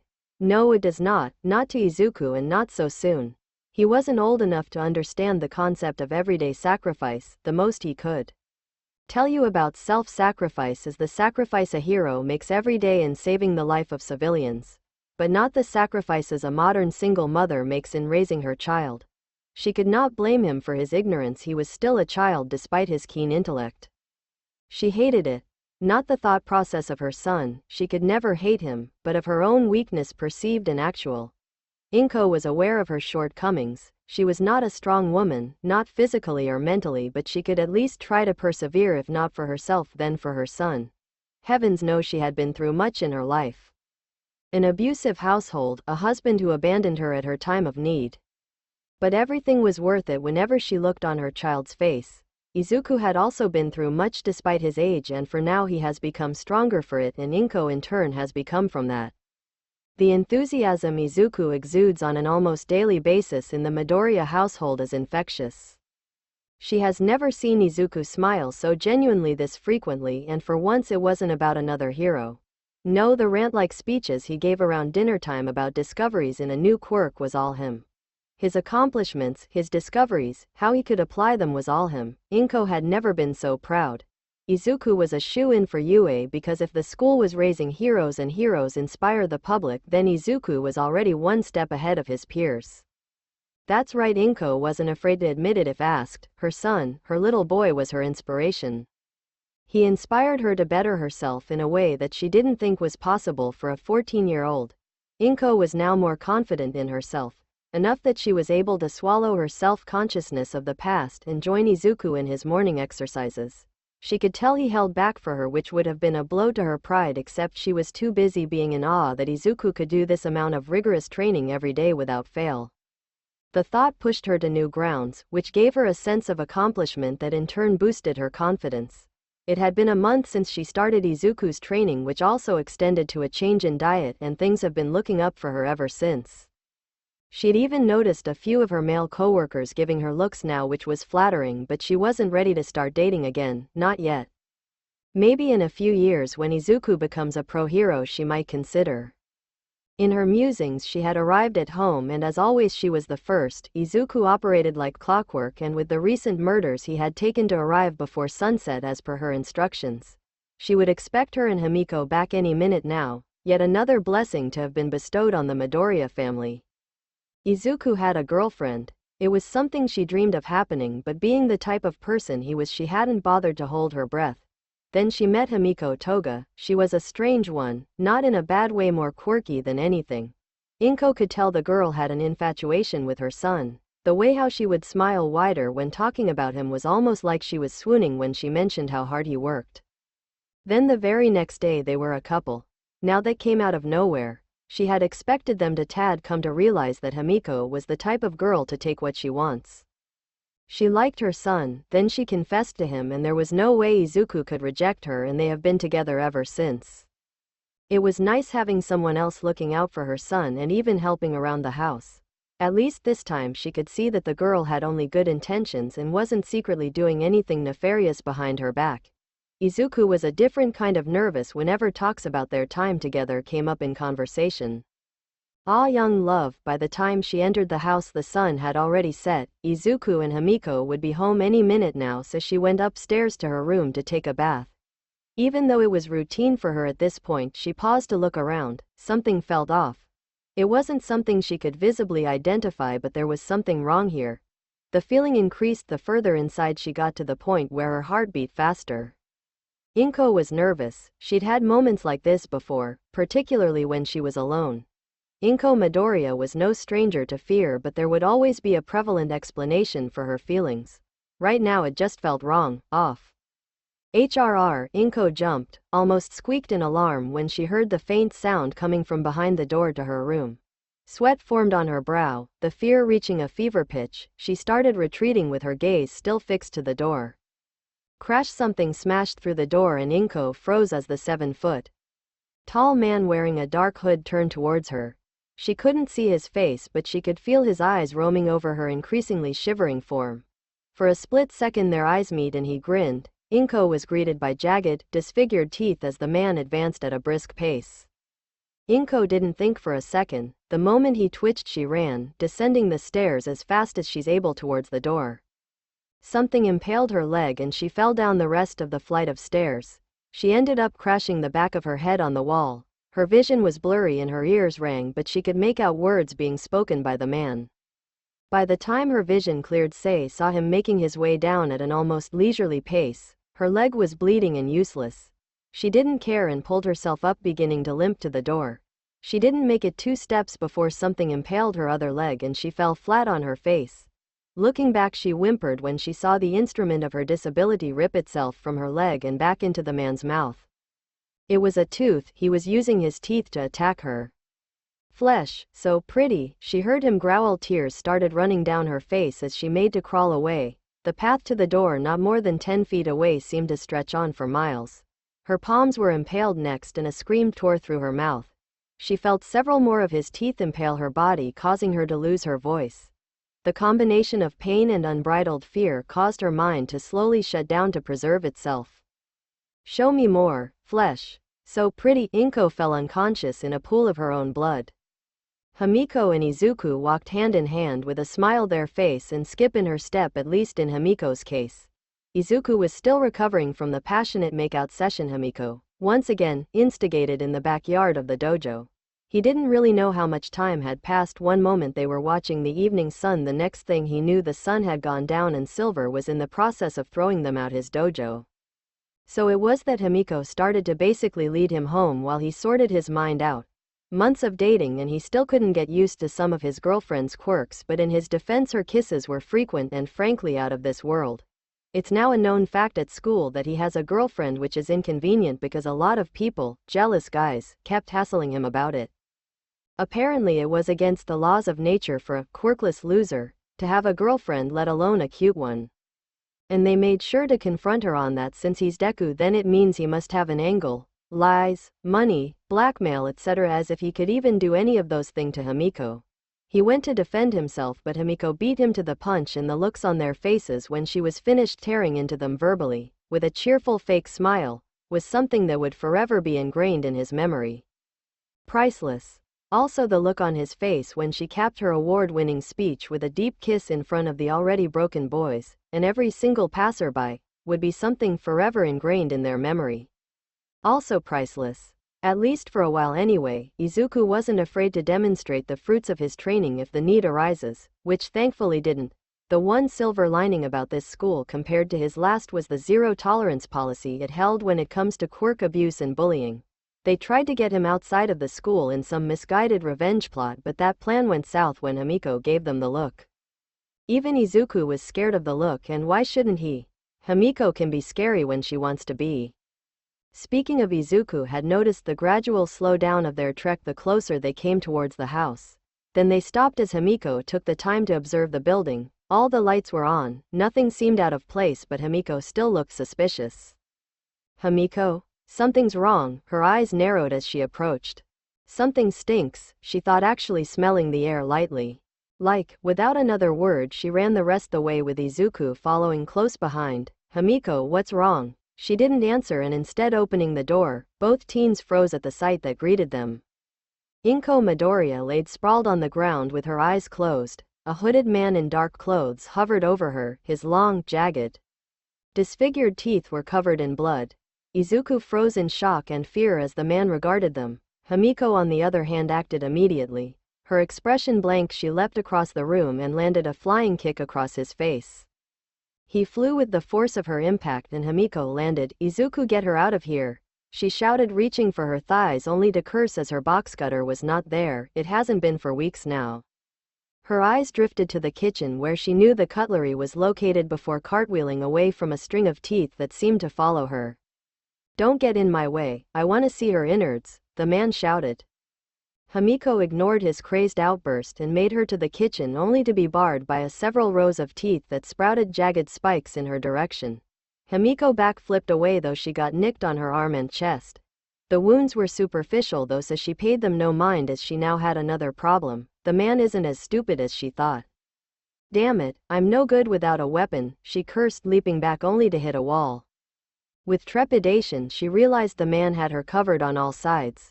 A bead of sweat rolled down her face as she saw the crazed look of manic glee and hunger in the man's eyes. Let me see your insides, he drooled, and the teeth surrounding her speared forward. Not a moment later they were all smashed apart by a giant black tentacle that swept the room and coiled around the man. Himiko's shocked gaze instantly turned towards Izuku and she gasped. The very air around him was warping, twisting in black like a stain on white. His eyes were a dulled black green. Izuku? Himiko felt a shiver go down her spine when their eyes met. Then he looked down at the motionless Inko before uttering two words that had her suppress another shudder. Take her. Then all hell broke loose. The lights were the first to go, the bulbs within the vicinity spontaneously exploding in a shower of glass and sparks. The second thing to happen was for the man to retaliate or try to anyway. Izuku pulled him close and with a giant fist made of shadow punched him through the room. Izuku followed after him deeper in the house in a concentrated T seemed to swallow the lights as he glided towards the maniac. Himiko didn't think twice, she went to Inko's side ignoring the sounds of battle to check on the woman's injuries. Shit, he severed an artery in her leg. That seemed to be the source of most of the blood on the floor, but it wasn't the only one. There was a large cut on her back near her spine that looked to have been carved out. I want to see her innards. The words echoed in her mind and she scowled. That bastard. She wanted to kill him. She wanted to stab him with a butcher knife so many times, not even for the blood, just to see the light leave his eyes. There was a louder crash and Himiko left Inko for a moment to see that both Izuku and the maniac were gone. She could faintly hear sounds of conflict outside. Taking a deep breath, Himiko forced herself not to pursue. Izuku can take care of himself. She went for the phone but hesitated upon picking it up. Himiko had an abhorrence for police, but a quick glance to the dying woman on the floor made her change her mind. Meanwhile, Izuku felt like a third wheel inside his own body. The moment he saw his mother face down in a puddle of blood, something in him snapped. It all went downhill from there. His mind became semi-lucid. Darkness creeped at the edge of his vision, yet his body moved of its own volition. The sensation was jarring. Izuku had control, yet he didn't feel in control of himself. It was like he was playing a video game character of himself. The only thing he could do was guide his body into doing certain actions and hope it gets carried out. They do in a way, but it's usually hit and miss and not in the way he had hoped. The only thing that does seem to register as the prime objective and side objective for him in this game called life were the following: defeat the villain, avoid the light, and dark. Izuku seemed to carry out these objectives with brutal efficiency. That's the thing about not being fully in control. Izuku wasn't nearly as good as he could be in this situation, since his brain's orders seemed to pass through a muddled filter. All the training he did with Silver was rendered moot. His brilliant mind had been muted and any plans he might have had were effectively thrown out the window. On the other hand, the man, though obviously insane, was a good fighter. He easily had Izuku beat in speed and maneuverability, while Izuku had more raw power, but without proper coordination he was at a disadvantage. Izuku was knocked to the ground, where he rolled away from being skewered and thrust his palm out, sending a thick shadow tendril. The man moved away from at the cost of some of his teeth formation. He seemed unperturbed though, as the broken-off teeth seemed to grow back and attack with a vengeance. He leapt away, using the shadow to propel himself from the onslaught before he got caught in luminance of a streetlight. Ah, he hissed in a moment as his power weakened. The moment of weakness was all the man needed to get him. Izuku made a wall of shadow, but it hardly made a difference. The teeth speared through his barrier and pierced through his shoulder and leg. He screamed out in pain. A tentacle smashed the lights out and coiled around the offending object.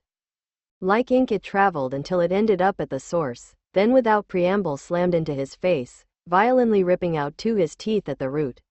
The man yelled in pain but was coherent enough to leap aside from the follow-up. He retracted his tooth, regarding the teen more warily than before. Izuku ripped the appendage from his person. His powers already cauterized the wounds, not that he needed his limbs. Using several tendrils he slowly rose, his eyes now more pitch black and staring into the soul of a maniac. Suddenly all the street's lights went out in several smashes in their vicinity, encasing the area in darkness. "Come again and be careful out there," the store manager warned. "Thank you," she greeted, walking down the street. Things were a little hot right now, especially for women with the string of murders going around. Her pace was faster than normal as she made for home. She could see that the streets were empty. In fact, there was an entire section devoid of light. A power outage? Weird, since the entire block is powered by a single fuse box. If there was something wrong with it, then she would have needed her night vision goggles to continue walking.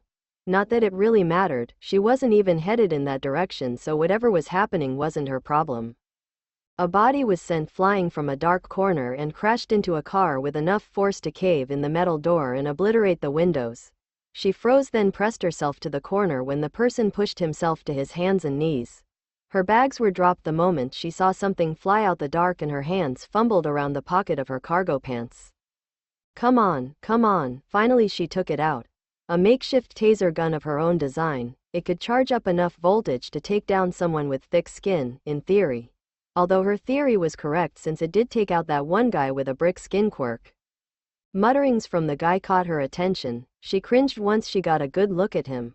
He was beat up real bad, his face was disfigured, had a few teeth missing, blood was staining his clothes. She felt sorry for him, up until he noticed her looking and his eyes widened in manic glee in conjunction with his teeth. Before he could fully stand, though, a giant fist made of darkness smashed him back into the car, earning a startled gasp from her. The appendage slithered back into the darkness and out came someone else. He was shorter than her, his back was hunched and he seemed to drag his feet. Not that she noticed what with his features literally being shadowed by darkness with writhing tentacles here and there. Her breathing became ragged as she backed away, but that was the wrong thing to do as the walking silhouette paused its advance to the downed man and slowly inclined its head in her direction. She let out a gasp at the visage of abnormally dark eyes staring at her. The street lights flickered as its entire body turned in her direction. She held up her trembling hands pointing the gun at him. Stay back. It inclined its head at the rather toy-looking gun, then at the girl before reaching out its hand. She pressed the trigger and 5 barbs sprung from the mechanism onto its chest, charred by 30,000 volts of pure electricity. The electricity was actually visible as it sparked off its body in arcs. Through the light show and agonizing screams that made her cringe, she could see the shadow peel off of him like smoke off a fire. By the time it was finished, the now revealed young boy with unruly black-green hair was blasted back by the force, where his body crashed to the ground in a boneless, smoking heap. She stayed at that position for a while, trying to get her trembling under control, when she heard a groan. With a click, she discharged 5 pairs of quadruple A batteries. Hissing as the smoking material hit the ground, she had to knock one out of the cartridge as it basically melted inside. All the while she kept the boy's prone body in sight. She loaded up the makeshift ammunitions. Fumbling a little with the last, she clicked the cartridge into place and held it up towards the boy, who had now began to move. He slowly began to shift his slightly twitching body. She could hear sirens coming from the distance and getting louder. Despite herself, she couldn't help but smile at the situation she stumbled upon. She could practically see the headlines now. She wasn't stupid. A string of murders happening, and she just so happens to stumble upon an attempted murder.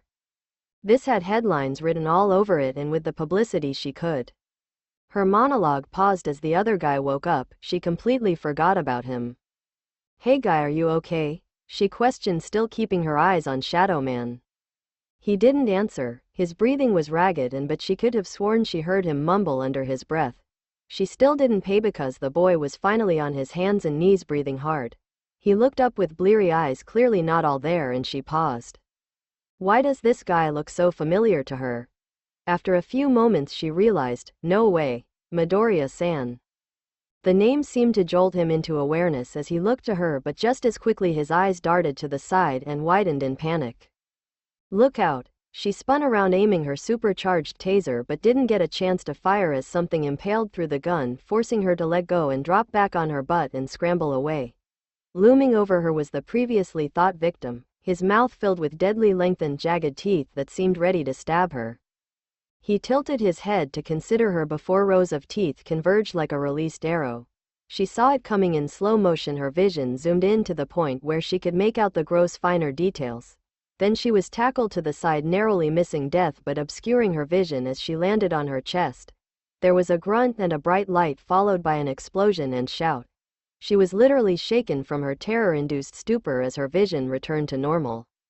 Midoriya had a fiercely determined look, yet at the same time she could see his fear. It's going to be alright, I'm here." He was acting brave, trying to be a hero, but he wasn't a pro. He was just a kid like her with no training, and if the rumors were true, then he was worse off than she was. His hands lit up with 2 glowing orbs of light that he threw at the incoming rows of teeth. "Run away, I will hold him off." She scrambled back but didn't immediately leave. "You sure about that? No offense, but you just took 30,000 volts to the chest." He glanced at her. "Oops." He rubbed his chest with a grimace. "So that's what that was," he mumbled. "Sorry, it's okay." He cut himself off when he attacked again, forcing Izuku to whip out a shadow tendril to scoop her up and another to yank them away via street light.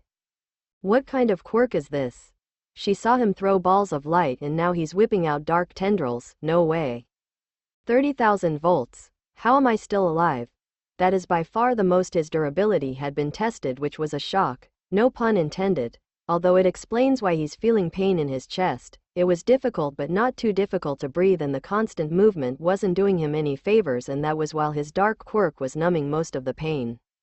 That much power applied directly to someone's chest could stop someone's heart a couple times over. How did she even manage to get a weapon? Because he saw one, like that. She was his age. Gah! He fell short but didn't dare drop the girl and instead ducked into a dark corner, making sure to kill the streetlight. He was really hoping the police sirens would deter the criminal while he gathered his bearings. He could still push himself, but he didn't want to press his chances against a psychopathic villain while he wasn't at 100%. He kept his ear out in case they were followed, but once the coast was clear he leaned against the wall and slid down with a huff. He really felt like taking a nap right now. He yelped when someone grabbed his shoulder but calmed once he came face to face with the girl he had saved. Is he gone? Izuku swallowed. I'm not sure. Stay here. Are you out of your mind? Maybe, he thought, but didn't deign to answer the question. Should have brought the flashbangs, he heard her mumble.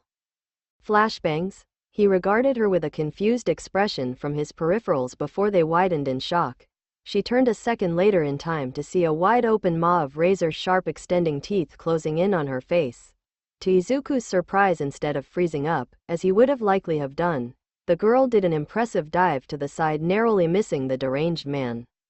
Izuku reacted in that moment with his expression schooled in conviction. He did an uppercut, putting all his weight behind it, and with a mighty yell of smash, a giant fist of shadow leapt from the ground and crashed under his chin, knocking out most of his teeth and knocked him into the air. In the brief rain of teeth and blood, the man miraculously gained consciousness 2 stories up, and a pair of his teeth latched onto the 2 buildings. He glared hatefully at the small panting boy with blood dripping from his toothless gums. You hinder me, no more, die.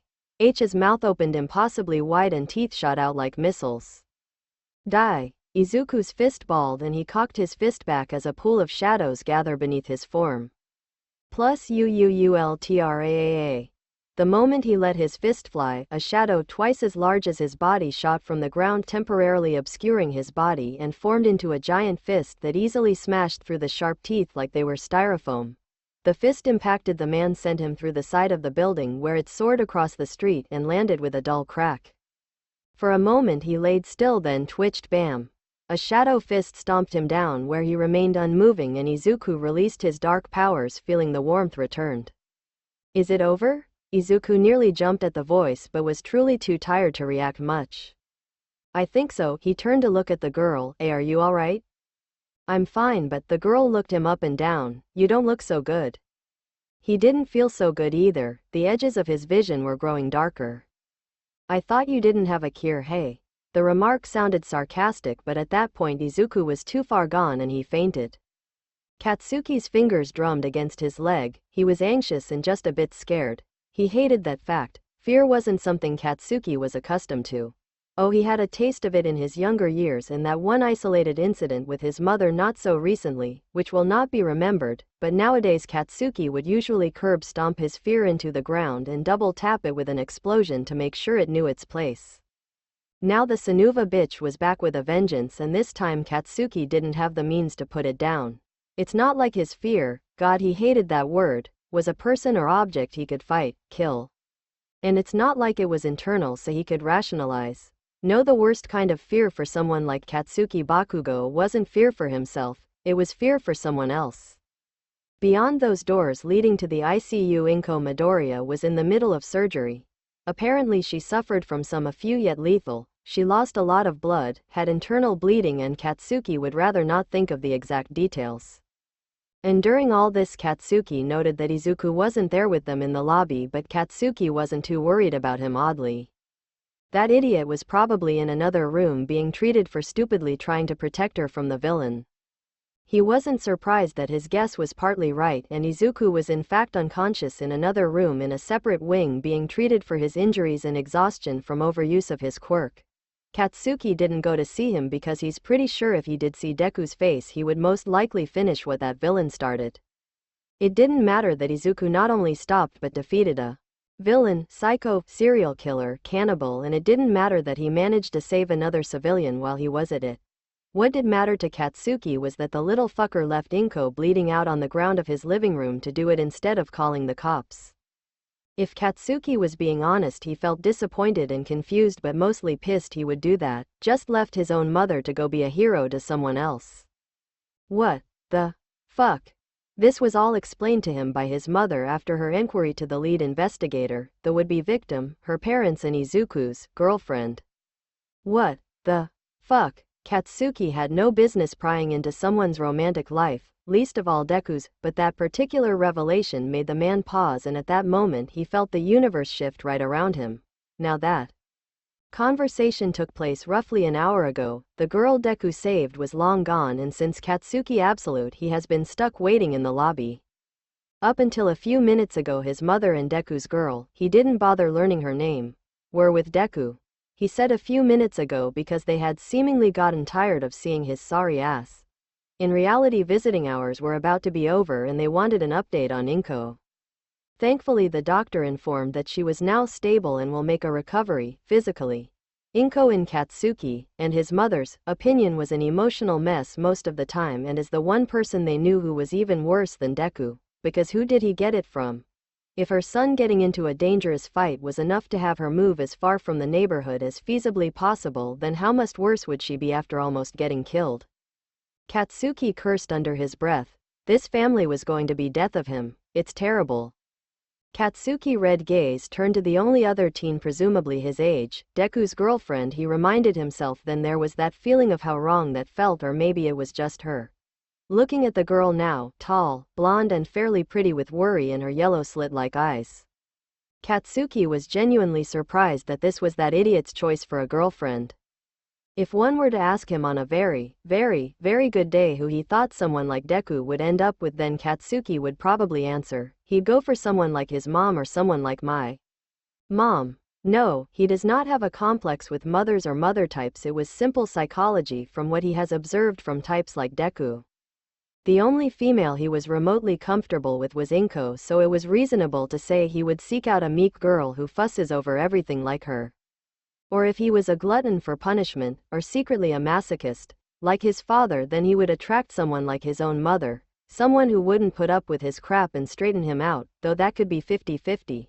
For some inexplicable reason, in spite of his mother's attitude, his father somehow had her wrapped around his finger despite being a complete pussy. He would never understand girls, and at this point he didn't care to anymore. Speaking of girls, she had been staring at him for a while now and it was starting to piss him off. What are you looking at? He snapped. He gave her credit for not flinching like most would. Instead she gave him an appraising look before she spoke. Izu-kun was right about you. The fuck is that supposed to mean? He demanded. She answered nonchalantly, oh nothing. She looked to the sky in a whimsical manner. I should go now, places to be, someone to see. With that she took on a leisurely stroll, humming a tune while her hands flexed behind her back. Katsuki felt a tingle go down his spine at her last word as she departed.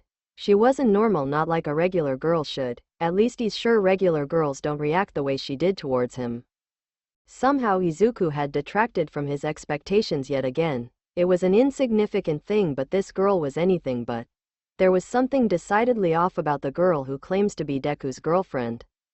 If that is even true. Hey, she paused and looked over her shoulder curiously. Just who the hell are you anyway?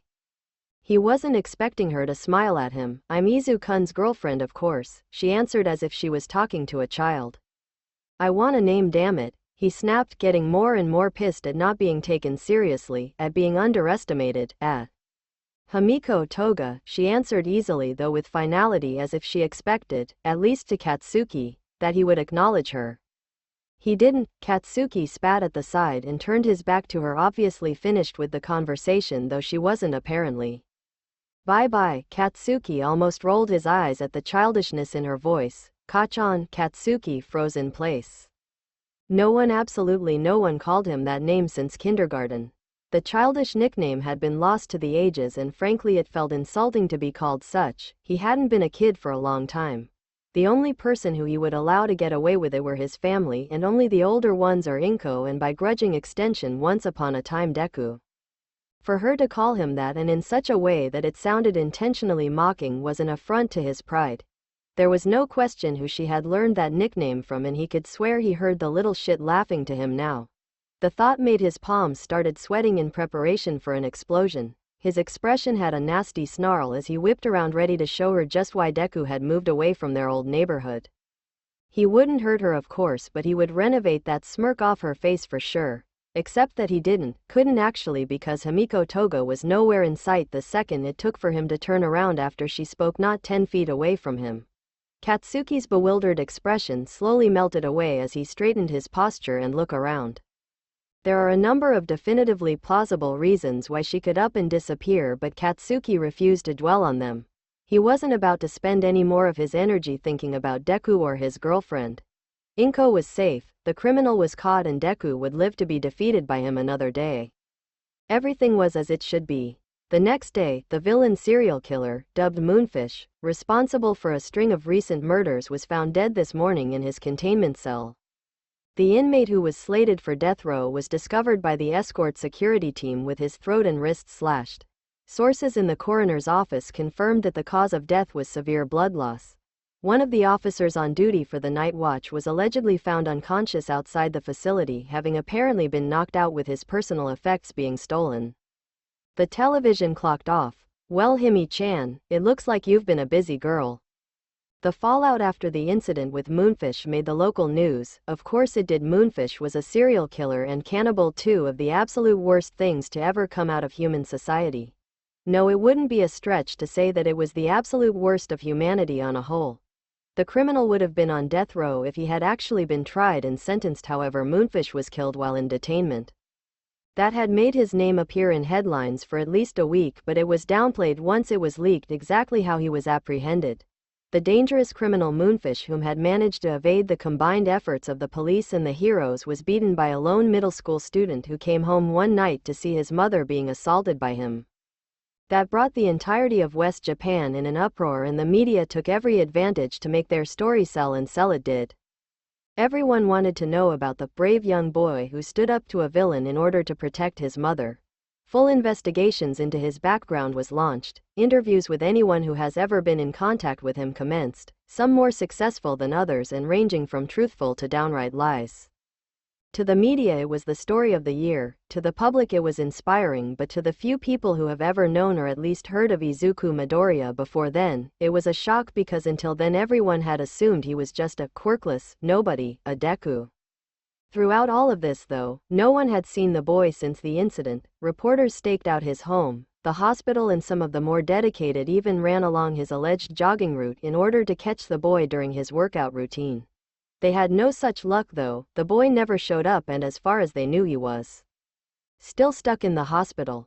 That was about a month ago, and as the story started to lose steam, everyone was still wondering, where is Izuku Midoriya? Smack! Izuku winced as the bamboo struck his skin. Sensei really isn't holding back today either. Silver walked around his student, eyeing him as if he were judging an animal he wanted to buy as a pet, and Izuku couldn't help but whimstruck his biceps. His arm trembled and he fought not to release the content of the ceramic jug he was currently gripping. It was about 6 a.m. in the morning, and Silver was having Izuku squatting over a burning needle held precariously under his crotch, while in each arm he gripped two heavy ceramic jugs of water. The exercise significance is threefold, as not only will it improve Izuku's gripping power, the constant striking of his muscles will cause them to harden, and finally he had to maintain this pose through intense concentration lest he slip up and drop the pot or his legs give up and he fell on the needle. Either of those held very terrible consequences for the young man. There was also another catch: he also had to regulate the amount of his quirk so his wound would remain. It was something Silver was recently having Izuku improve in. Honestly speaking, Izuku didn't see the merit in restricting his automatic solar regeneration. Silver would have none of it, though, and gave him an entire lecture on the importance of having true mastery of his quirk. Think of it like this: if you can control your most basic passive ability, then you will be able to fine-tune it, absorb as much or as little energy as you want. The appeal of absorbing more than what he currently could did appeal to him. Instead of waiting all day in the sun, he could heal himself faster, and if he applied that same ultra-absorbing technique to minor injuries or even some fatal wounds, then he could be virtually invincible. Now that made Izuku go ahead with his sensei's idea. Unfortunately, in his thoughts of what the future might bring, he momentarily forgot the pothole-filled, razor-wired, dirt road ahead of him to get to that point. But just as he said to himself when he laid sprawled out in various forms of exhaustion not too long ago, it will all be worth it. Smack! Izuku's body trembled, then stilled, his energy revitalized by his quirks, passive yet forcibly restrained by his will to a degree where the angry welts were still visible. It will be worth it, it will be worth it, it will be worth it. Yet again his mind wandered to ignore the pain and piercing gaze of his sensei. For the rest of his break, Izuku decided to move into Silver's dojo for the time being, both to escape from the reporters, or vultures as Silver would call them, and as a way to keep his mind and body preoccupied from thoughts of his mother and what could have been.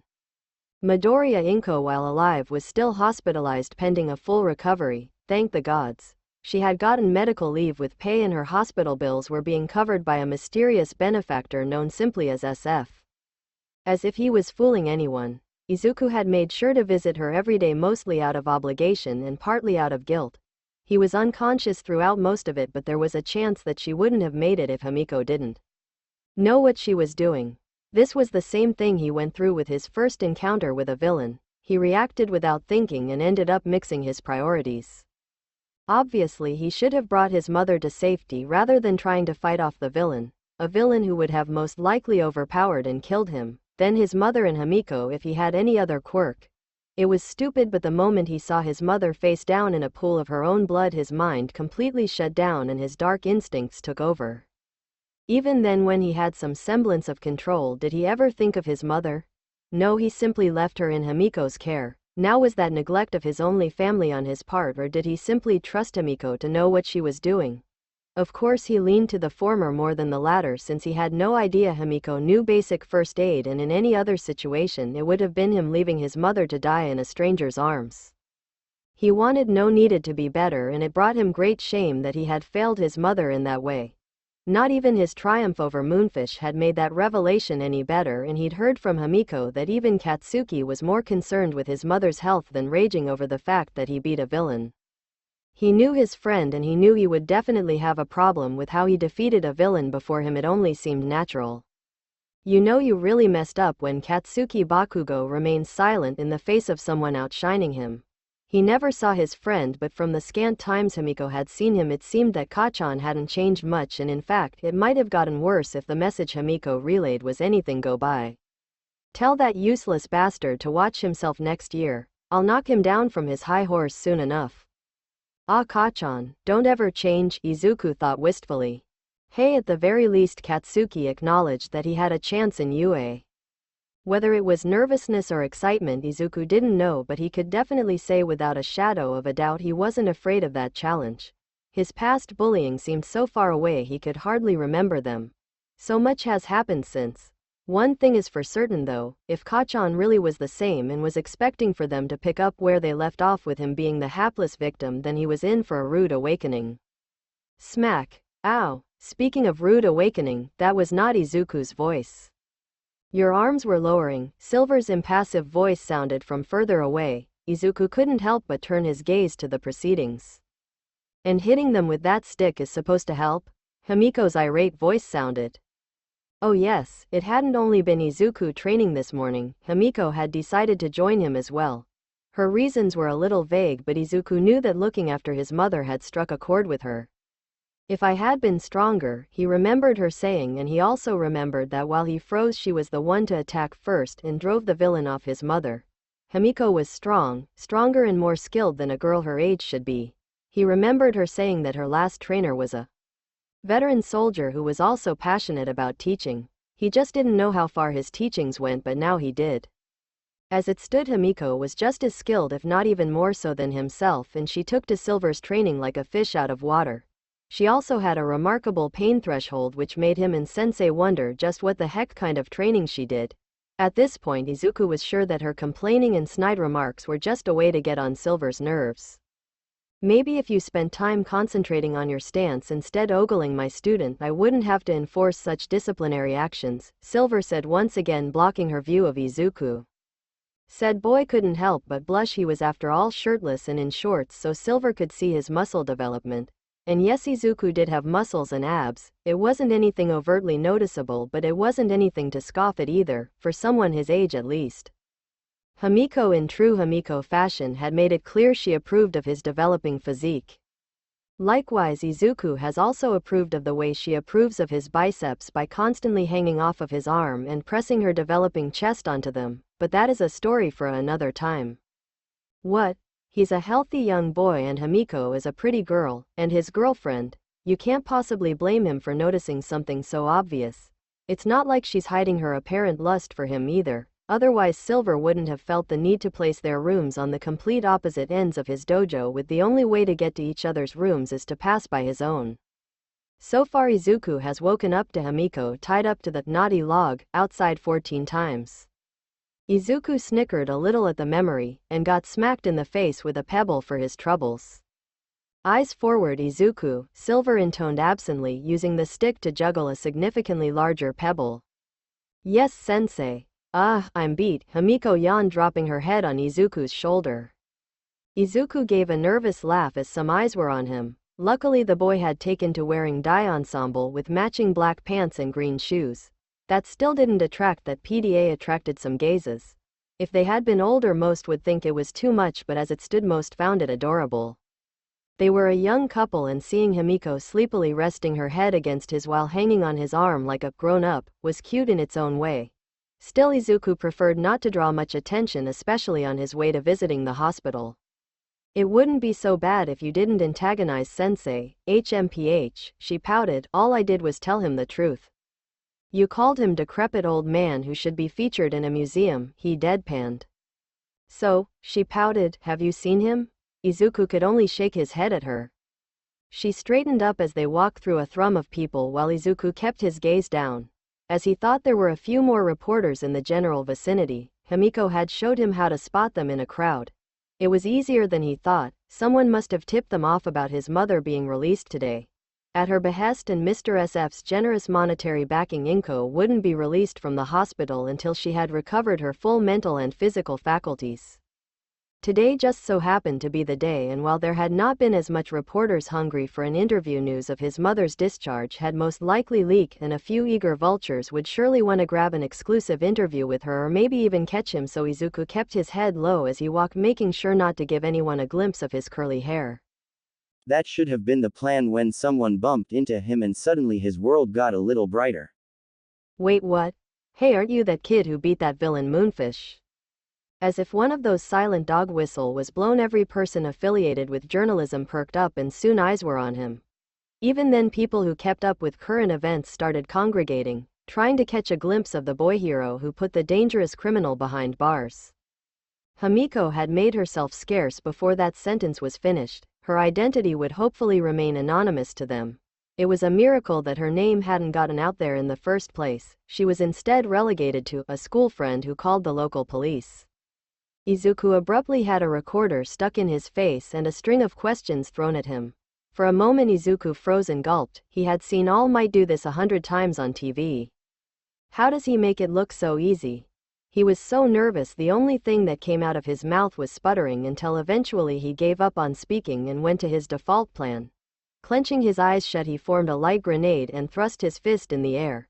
The light from his fist magnified to the point where to shine through his fingers, and then he opened his palm. Solar sphere. The flash of light outshined the sun itself for a brief moment in that contained cluster of bodies that rendered everyone momentarily blind.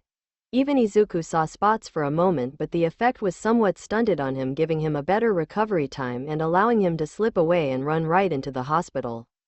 As he ran inside, the nurse at the front desk recognized him, and upon seeing the reporters outside, she ordered a few of the orderlies to lock the doors. Izuku breathed a sigh of relief. Thank you, miss, the woman smiled. It's no problem, Izuku. Her gaze shifted to the now crowded door and scowled. Izuku himself winced. Why are there so many of them? The nurse hummed, well, I suppose people are still talking about what you did to Moonfish.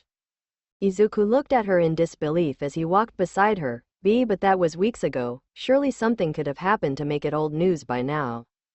The nurse laughed. Clearly you don't give yourself enough credit, and her expression turned just a bit serious. That villain Moonfish, he wasn't just some run-of-the-mill villain either. He's defeated heroes with years of experience before.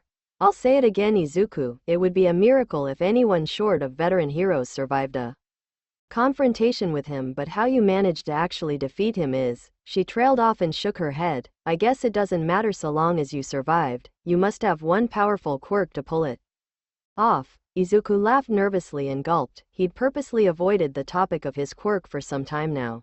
He didn't know why he did it exactly, because it's not as if he's going to get in trouble because of it. Really, Izuku just didn't want the attention a quirk like his would give him, especially right now. As to the other topic of conversation, Izuku had chills thinking about it, his fight with Moonfish.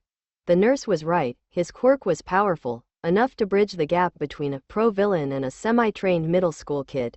Add that fact to his state of mind and anyone could say that Izuku was really, very, undeniably lucky that night. It was literally a bad matchup for the villain, and Izuku had also caught him off guard with a surprise attack that hindered him. If that battle had deviated from how it was even by a little, then Izuku didn't want to think about what ifs right now. They reached his mother's room. The nurse opened the door to see Inko on the bed looking as good as healed and talking to the doctor.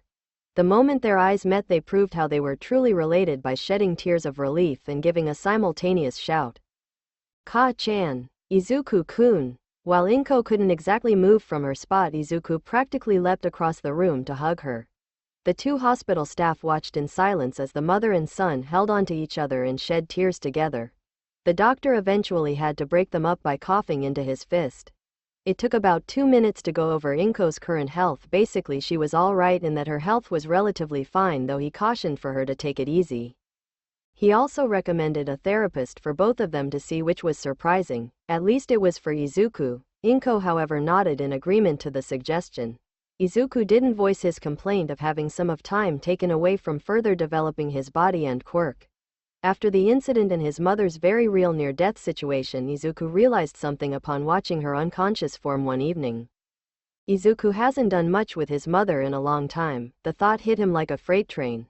The potentially last time he would see his mother, and he hadn't any lasting memories of her. She was just always there for him, in the house whenever he needed her, a near constant in his life he figured would always be there, like an NPC in a safe house if one were to be cruel about it. The comparison made him ill, but it wasn't incorrect, and Izuku realized that in his quest to become a great hero he was a lousy son. What was the point of being able to save lives if the most important person in his life ended up being tossed to the wayside? Was he actually ignorant, arrogant to believe that his mother was this immortal, untouchable being that could weather through anything? No, she wasn't. His mother was just as vulnerable as him, even more so, and this incident only serves to highlight this. But there was hope yet. He could salvage his relationship with his mother, and while the thought of going to therapy didn't appeal to him, the thought of spending more time with his mother did. Izuku squeezed her hand and smiled, nodding to the man. As the doctor left, Inko's smile dropped. Izuku, where is Himiko? Oh, now that I thought about it, she must have had some trouble getting in with all those reporters outside. Oh, his mother seemed mollified by this as she leaned back into the bed. I hope she's alright. Izuku smiled. Don't worry, Ka-san, Himiko can take care of herself. Where is he? Himiko had a scowl on her face as she tried and failed to spot her quarry. She had been on the hunt for a few minutes now and hadn't so much as caught a glimpse of him. Right now I should be with my Izu-kun and Inko. I swear when I get my hands on him. Her inner monologue cut once she spotted a person with a hood over his head. Himiko saw a flash of teeth before the man started walking away. Himiko pursued. Izuku might not have noticed what happened earlier given the crowd and the fact that he had his head down, but Himiko saw everything. Someone had purposefully revealed him to the reporters, which wouldn't have warranted more than Himiko's disdain, but it was when he spoke that she became agitated. Himiko knew this person, and if he's here, she trailed off with a bad feeling developing in the pit of her stomach. Himiko tracked him down to a wide darkened alley that wasn't a cliched dead end. She was still cautious though, and the caution paid off as she managed to narrowly duck getting grappled from behind and sweep the perpetrator's leg from under him. She spun to her full height and attempted a stomp, only for him to tilt his head to the side, then push her using his foot to trip her up. Instead of stumbling, Himiko did an elegant backflip to catch herself while reaching for her thigh holster. The man flipped up and spun into a roundhouse kick that caught her hand, effectively kicking the weapon from her hand. Himiko growled as she had no choice but to engage him in hand-to-hand combat. Immediately put on the defensive by his flurry of well-coordinated attacks, Himiko was helpless when the man finished off with a spinning back kick that launched her into the wall. Coincidentally, it happened to be beside where her errant weapon, a butterfly knife, lay. Himiko grinned maniacally as she held it up like a serial killer and charged after him. The man was silent, but a mirrored grin could be seen under the hood even as he was forced on the defensive by Himiko's wild yet precise strikes. She jumped up and stabbed down towards his head. He used his wrist to block her own, but Himiko simply let go of the scissors and caught it in her left hand before stabbing it. The man reacted with shocking speed, grabbing her left hand and twisting it behind her painfully. Himiko's grin didn't waver as she tossed the weapon mid-twist and forced her body to do a corkscrew flip, untwisting her arm while grabbing the weapon off the ground to stab it into the man's forearm. Surprisingly, the blade didn't penetrate deep before it met resistance. He bled, but not enough for Himiko's taste. TCH, she clicked her tongue and leapt back, standing at her full height. Are we done here? The stranger looked to his bleeding arm and licked the blood from it, ignoring the way Himiko's face twitched at the action. Yes, he finally lowered down his hood to reveal a pale-faced man with short, shaggy black hair and bags under his yellow squinted eyes. Hello, Haim-chan. I missed you. The man ran at her open arms.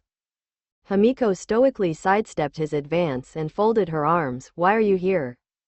The man looked at her hurt. Ah, is that how you greet your brother after meeting again after so long? Shame on you, Haim-chan. I don't want to hear that from someone who thinks attacking his sister is a proper greeting, she shouted back. Ah, but I had to be sure, he said, his tone becoming darker. I wanted to know if the Haim-chan I saw today with that boy was my Haim-chan. Himiko stilled as her eyes gained an edge. What are you saying? Oh, nothing. It's just that I've never seen you smile like that in a long time. That boy must be really special if he's survived this long with you. He gave her a coy look. Makes me want to meet him. Himiko's arms unfolded and she gave the man a murderous glare. Stay away from Izuku, he's mine. The man took a few steps back and held his hands up in surrender. Sorry, but don't worry, little boys aren't my type, he shrugged casually. Why are you here? I wanted to visit my Haim-chan. At her glare he added, and I also have some personal business to take care of. When I'm done we can hang out together, and when you're done, he left the sentence open as he exited the alleyway, leaving Himiko by herself. The girl stood there for a minute before she collapsed, breathing heavily. Her hand trembled and her expression looked stricken. Why him? Why did it have to be him? Unknown to her, the man leaned against the wall and smiled a Cheshire smile that practically split his face. Thanks for watching.